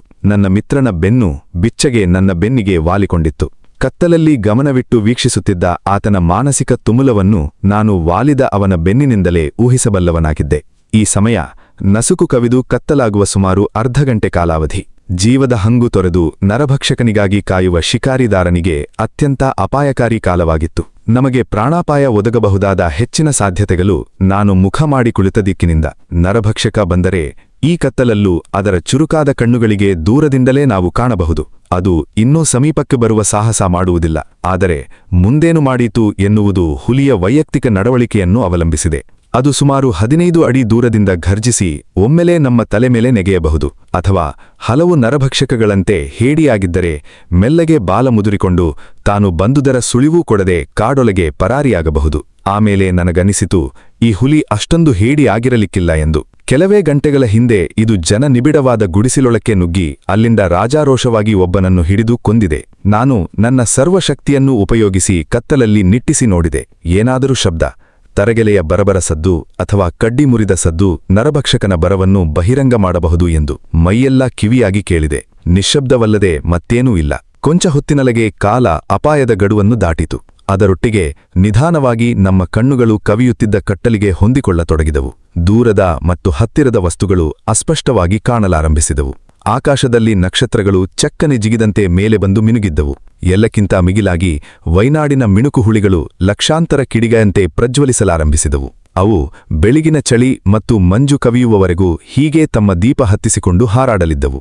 ನಮ್ಮಿಂದ ಕೆಲವೇ ಗಜಗಳ ದೂರದಲ್ಲಿ ಇವು ಅಸಂಖ್ಯವಾಗಿ ತಮ್ಮ ದೊಂದಿಗಳನ್ನು ಬೆಳಗಿಸುತ್ತಾ ಅತ್ತಿಂದಿತ್ತ ಹಾರಾಡುತ್ತಿದ್ದವು. ಒಮ್ಮೊಮ್ಮೆ ಇವುಗಳ ಸಮೂಹ ಒಮ್ಮೆಗೆ ತಮ್ಮ ದೀಪ ಹೊತ್ತಿಸಿದಾಗ ಕಾಡಿನಲ್ಲಿ ಮಿಂಚಿನ ಬೆಳಕು ಬಂದಂತಾಗುತ್ತಿತ್ತು. ಕಾಡಿನಿಂದ ಯಾವುದೇ ಶಬ್ದವಿರಲಿಲ್ಲ. ಕಾಡು ವಿಚಿತ್ರವಾದ ನೀರವತಿಯಲ್ಲಿ ಮುಳುಗಿತ್ತು. ಕಾಡಿನ ನಿಶಾಚರ ಹಕ್ಕಿಗಳ ಕೂಗೂ ಸಹ ಇರಲಿಲ್ಲ. ನೆಲಗ ಮೇಲೆ ಹರಿದಾಡುತ್ತಿದ್ದ ಕೆಲವು ಹುಳುಗಳ ತೆವಳು ಶಬ್ದ ಮಾತ್ರ ಕ್ಷೀಣವಾಗಿ ಕೇಳುತ್ತಿತ್ತು. ಈ ಹುಳುಗಳ ಕಾಟದ ಜೊತೆಗೆ ಈಗ ಸೊಳ್ಳೆಗಳು ಕಚ್ಚಲು ಶುರು ಮಾಡಿದ್ದವು. ಈವರೆಗೂ ಈ ಶನಿ ಸೊಳ್ಳೆಗಳಿಗೆ ನಾವಿಲ್ಲಿ ಅವಿತು ಕುಳಿತಿದ್ದು ಪತ್ತೆಯಾಗಿರಲಿಲ್ಲವೆಂದು ಕಾಣುತ್ತದೆ. ಅವು ತಮ್ಮ ಸಂಶೋಧನೆಯ ಪೂರ್ಣ ಲಾಭ ಪಡೆಯಲು ನಿರ್ಧರಿಸಿದ್ದವು. ನನಗಂತೂ ಈ ಕ್ಷಣ ನಮ್ಮ ಬಳಿಗೆ ಬರುತ್ತಿರಬಹುದಾದ ನರಭಕ್ಷಕನಿಗೆ ಸುಳಿವು ಸಿಕ್ಕರೆ ಏನು ಗತಿ ಎಂದು ಹೆದರಿ ಸೊಳ್ಳೆಗಳನ್ನು ಓಡಿಸಲು ಕೈಯೇ ಬರಲಿಲ್ಲ. ನನಗೆ ಇದ್ದಕ್ಕಿದ್ದಂತೆ ನೀಲಿ ನೊಣಗಳು ಸತ್ತವನ ಅವಶೇಷಗಳ ಮೇಲಿಂದ ಗುಯ್ಯೆಂದು ಎದ್ದು ಗಲಾಟೆ ಮಾಡುವ ಸದ್ದು ಕೇಳಿತು. ಕಳೇಬರದ ಬಳಿಗೆ ಏನೋ ಬಂದಿದೆ. ಈ ಶಬ್ದ ತಿಮ್ಮಯ್ಯನಿಗೂ ಕೇಳಿಸಿರಲೇಬೇಕು. ಏಕೆಂದರೆ ಉದ್ವೇಗದಲ್ಲಿ ಅವನ ನರಗಳೆಲ್ಲ ಬಿಗಿದುಕೊಳ್ಳುತ್ತಿರುವುದು ನನ್ನ ಬೆನ್ನಿಗೆ ಗೊತ್ತಾಯಿತು. ನಾವು ಮೊದಲೇ ಮಾತಾಡಿಕೊಂಡಂತೆ ಆತ ಮೊಳಕೈಯಿಂದ ಮೆಲ್ಲಗೆ ನನಗೆ ತಿವಿದ. ಸತ್ತವನ ಎಲುಬು ಕರುಳಿನ ಮೇಲೆ ಕುಳಿತು ಭೋಜನ ಮಾಡುತ್ತಿದ್ದ ನೊಣಗಳು ರೇಗಿದಂತೆ ಮತ್ತೆ ಜುಯ್ಯೆಂದು ಎದ್ದು ಹಾರಾಡಿ ಕುಳಿತವು. ಅಲ್ಲಿಗೆ ಸಮೀಪಗತವಾಗಿರುವ ಆಗಂತುಕ ಇನ್ನೂ ಕಳೇಬರದ ಬಳಿ ಬಂದಿಲ್ಲ. ಆದರೆ ಏನೋ ಅಂತೋ ಹತ್ತಿರಾಗುತ್ತಿದೆ ಎನ್ನುವ ಸ್ಪಷ್ಟ ಸೂಚನೆ ದೊರೆತಂತಾಯಿತು. ಸತ್ತವನ ದೇಹದ ತುಣುಕುಗಳ ಆಚೆ ಕಡೆಯಿಂದ ಏನೋ ಒಂದು ಚಿಕ್ಕ ಅತ್ಯಂತ ಕ್ಷೀಣ ಸದ್ದು ಕೇಳಿತು. 1 ಸೆಕೆಂಡಿನ ತರುವಾಯ ಒಂದು ಕಲ್ಲು ಮೆಲ್ಲಗೆ ಉರುಳಿದ ಶಬ್ದ ಕೇಳಿಸಿತು. ನರಭಕ್ಷಕ ಬಂದಿರುವುದು ನಿಸ್ಸಂಶಯ. ಅಳಿದುಳಿದ ಮನುಷ್ಯನ ತುಣುಕುಗಳನ್ನು ಅದು ಚಪ್ಪರಿಸಲು ಬಂದಿವೆ. ಅಥವಾ ನಮ್ಮ ಮೇಲೆ ಜಿಗಿಯಲು ಅನುವಾಗುತ್ತಿದೆಯೋ? ಎಚ್ಚರಿಕೆಯನ್ನೆಲ್ಲ ಗಾಳಿಗೆ ತೂರಿ ದಿಗ್ಗನೆ ತಿರುಗಿ ನನ್ನ ವಿಂಚೆಸ್ಟರ್ ರೈಫಲ್ ಅನ್ನು ಅತ್ತ ತಿರುಗಿಸಿ ಟಾರ್ಚ್ ಹತ್ತಿಸಿದೆ. ನನ್ನ ಬಂದೂಕದ ನಳಿಗೆಗೆ ಜೋಡಿಸಿದ ಟಾರ್ಚ್ನಿಂದ ಪ್ರವಾಹವಾಗಿ ಬೆಳಕು ಬಿತ್ತು. ಕತ್ತಲನ್ನು ಇರಿದ ಹಾಗೆ ಬಿದ್ದ ಬೆಳಕಿನಲ್ಲಿ 2 ಕೆಂಗಣ್ಣುಗಳು ಪ್ರಕಾಶಮಾನವಾಗಿ ನನ್ನತ್ತ ಹೊಳೆಯುವುದು ಕಂಡಿತು. ಅವು ಹುಲಿಯ ಬೆಳನೀಲಿಯ ಬಣ್ಣಕ್ಕಿಂತ ಹೆಚ್ಚಾಗಿ ಕೆಂಪಗಿದ್ದವು ಮತ್ತು ಒಂದಕ್ಕೊಂದು ಹೆಚ್ಚು ಹತ್ತಿರವಿದ್ದವು. ಚಿರತೆಯೊಂದು ನಾಯಿಗಳು ಕುಳಿತುಕೊಳ್ಳುವಂತೆ ಕುಳಿತುಕೊಂಡು ತನ್ನ ಮೈಕೈಯನ್ನು ನೆಕ್ಕಿಕೊಳ್ಳುತ್ತಾಯಿತು. ನೆಕ್ಕುತ್ತಿದ್ದ ಅದರ ಕೆನ್ನಾಲಿಗೆಯು ಕಳೆದ ಬಾಯಲ್ಲಿನ ಬಿಳಿ ಹಲ್ಲುಗಳು ಬೆಳಕಿನಲ್ಲಿ ಚೆನ್ನಾಗಿ ಕಂಡವು. ಈ ನರಭಕ್ಷಕ ಚಿರತೆಯೇ ಆಗಿರಬಹುದೇ? ಒಂದು ಕ್ಷಣ ನನ್ನ ಮನಸ್ಸಿನಲ್ಲಿ ಸಂಶಯದ ರೇಖೆಯೊಂದು ಸುಳಿಯಿತು. ಆದರೆ ಬೆಳಿಗ್ಗೆಯ ಘಟನೆಗಳನ್ನು ನಾನು ಜ್ಞಾಪಿಸಿಕೊಂಡೊಡನೆ ಆ ಅನುಮಾನ ಮಾಯವಾಯಿತು.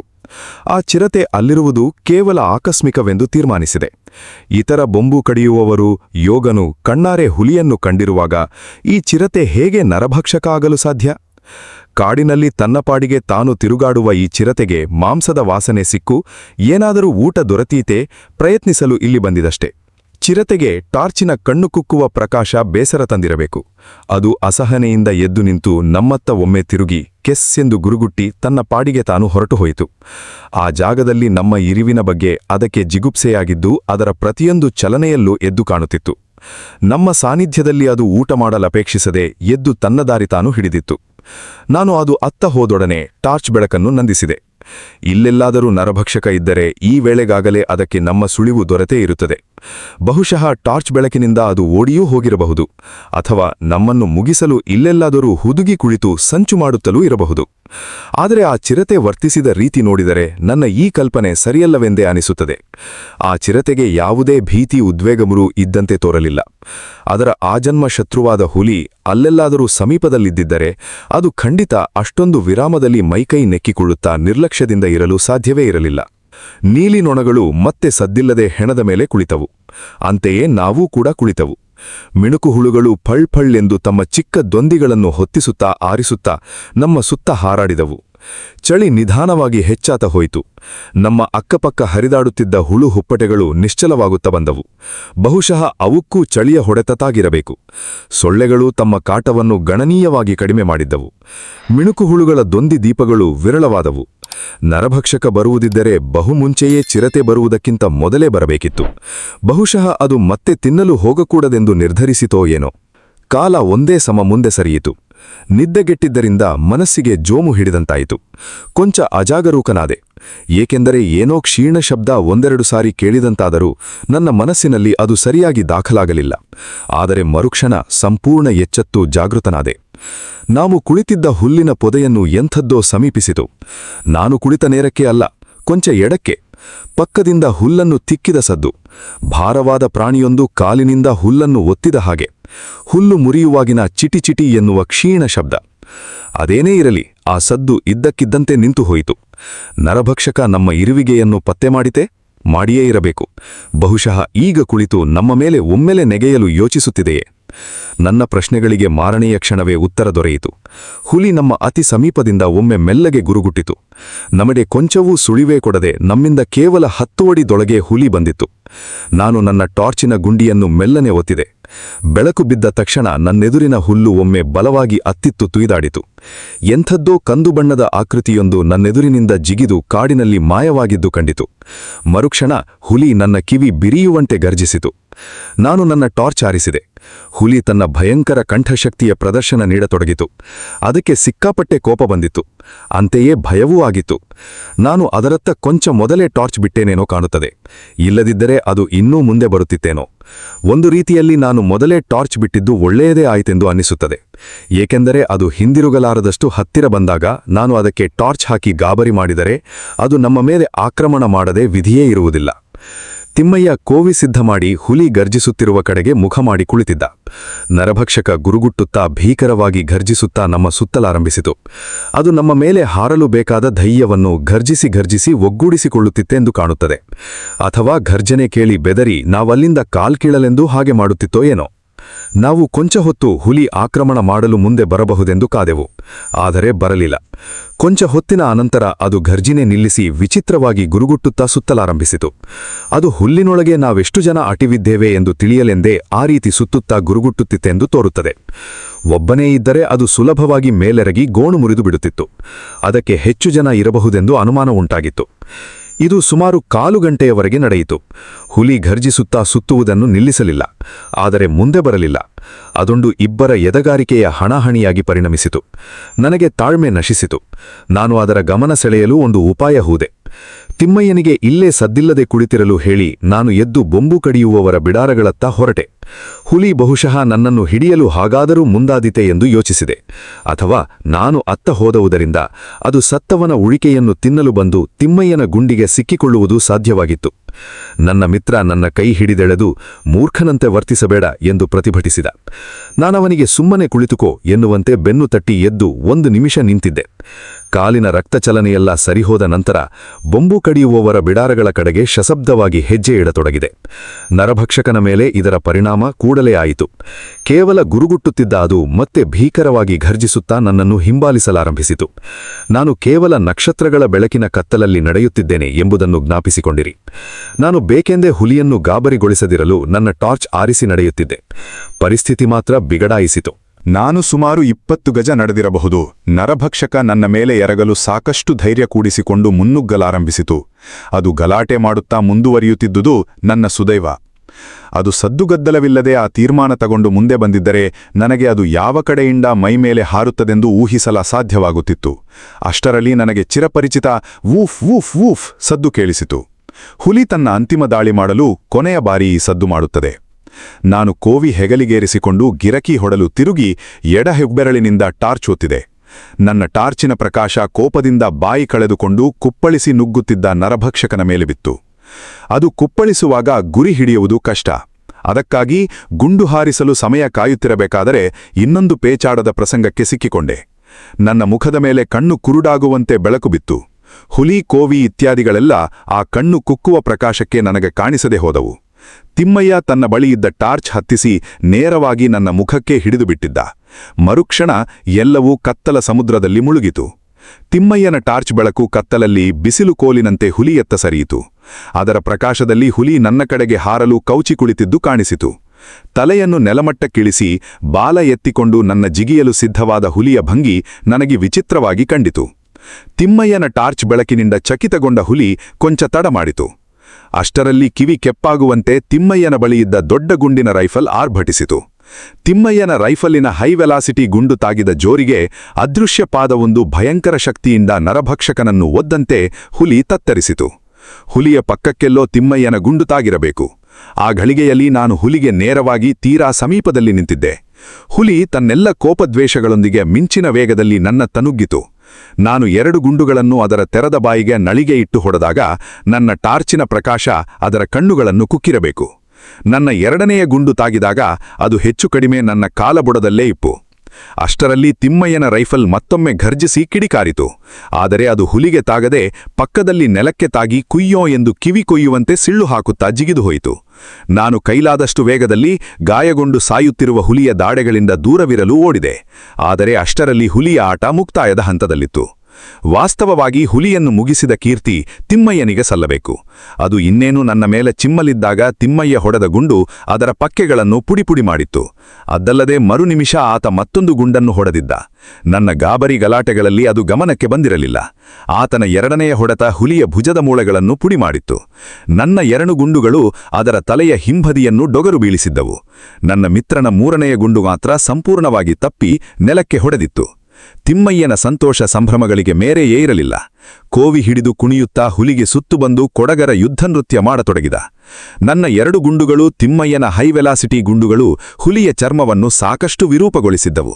ಇವ್ಯಾವುದನ್ನೂ ಪರಿಗಣಿಸದೆ ತಿಮ್ಮಯ್ಯ ಇಂತಹ ನರಭಕ್ಷಕ ಹುಲಿಯನ್ನು ಇಂತಹ ಸನ್ನಿವೇಶದಲ್ಲಿ ಯಾರೂ ಹೊಡೆದದ್ದನ್ನು ನಾನು ಕೇಳಿಲ್ಲವೆಂದು ಹೆಮ್ಮೆಯಿಂದ ಹೇಳಿಕೊಳ್ಳುತ್ತಾ ನಲಿದ. ಮತ್ತೊಮ್ಮೆ ಇಂತಹ ಸನ್ನಿವೇಶದಲ್ಲಿ ಇಂತಹ ನರಭಕ್ಷಕ ಹುಲಿಯನ್ನು ಇನ್ನೊಮ್ಮೆ ನಾನು ಶಿಕಾರಿ ಮಾಡಬಯಸುತ್ತೇನಾದರೂ ತಿಮ್ಮಯ್ಯನಿದ್ದ ಸ್ಥಾನದಲ್ಲಿ ನಾನಿರಬಯಸುತ್ತೇನೆಯೇ ವಿನಃ ಆ ಸನ್ನಿವೇಶದ ನನ್ನ ಅಪಾಯಕರ ಸ್ಥಿತಿ ಯಾರಿಗೂ ಬೇಡ.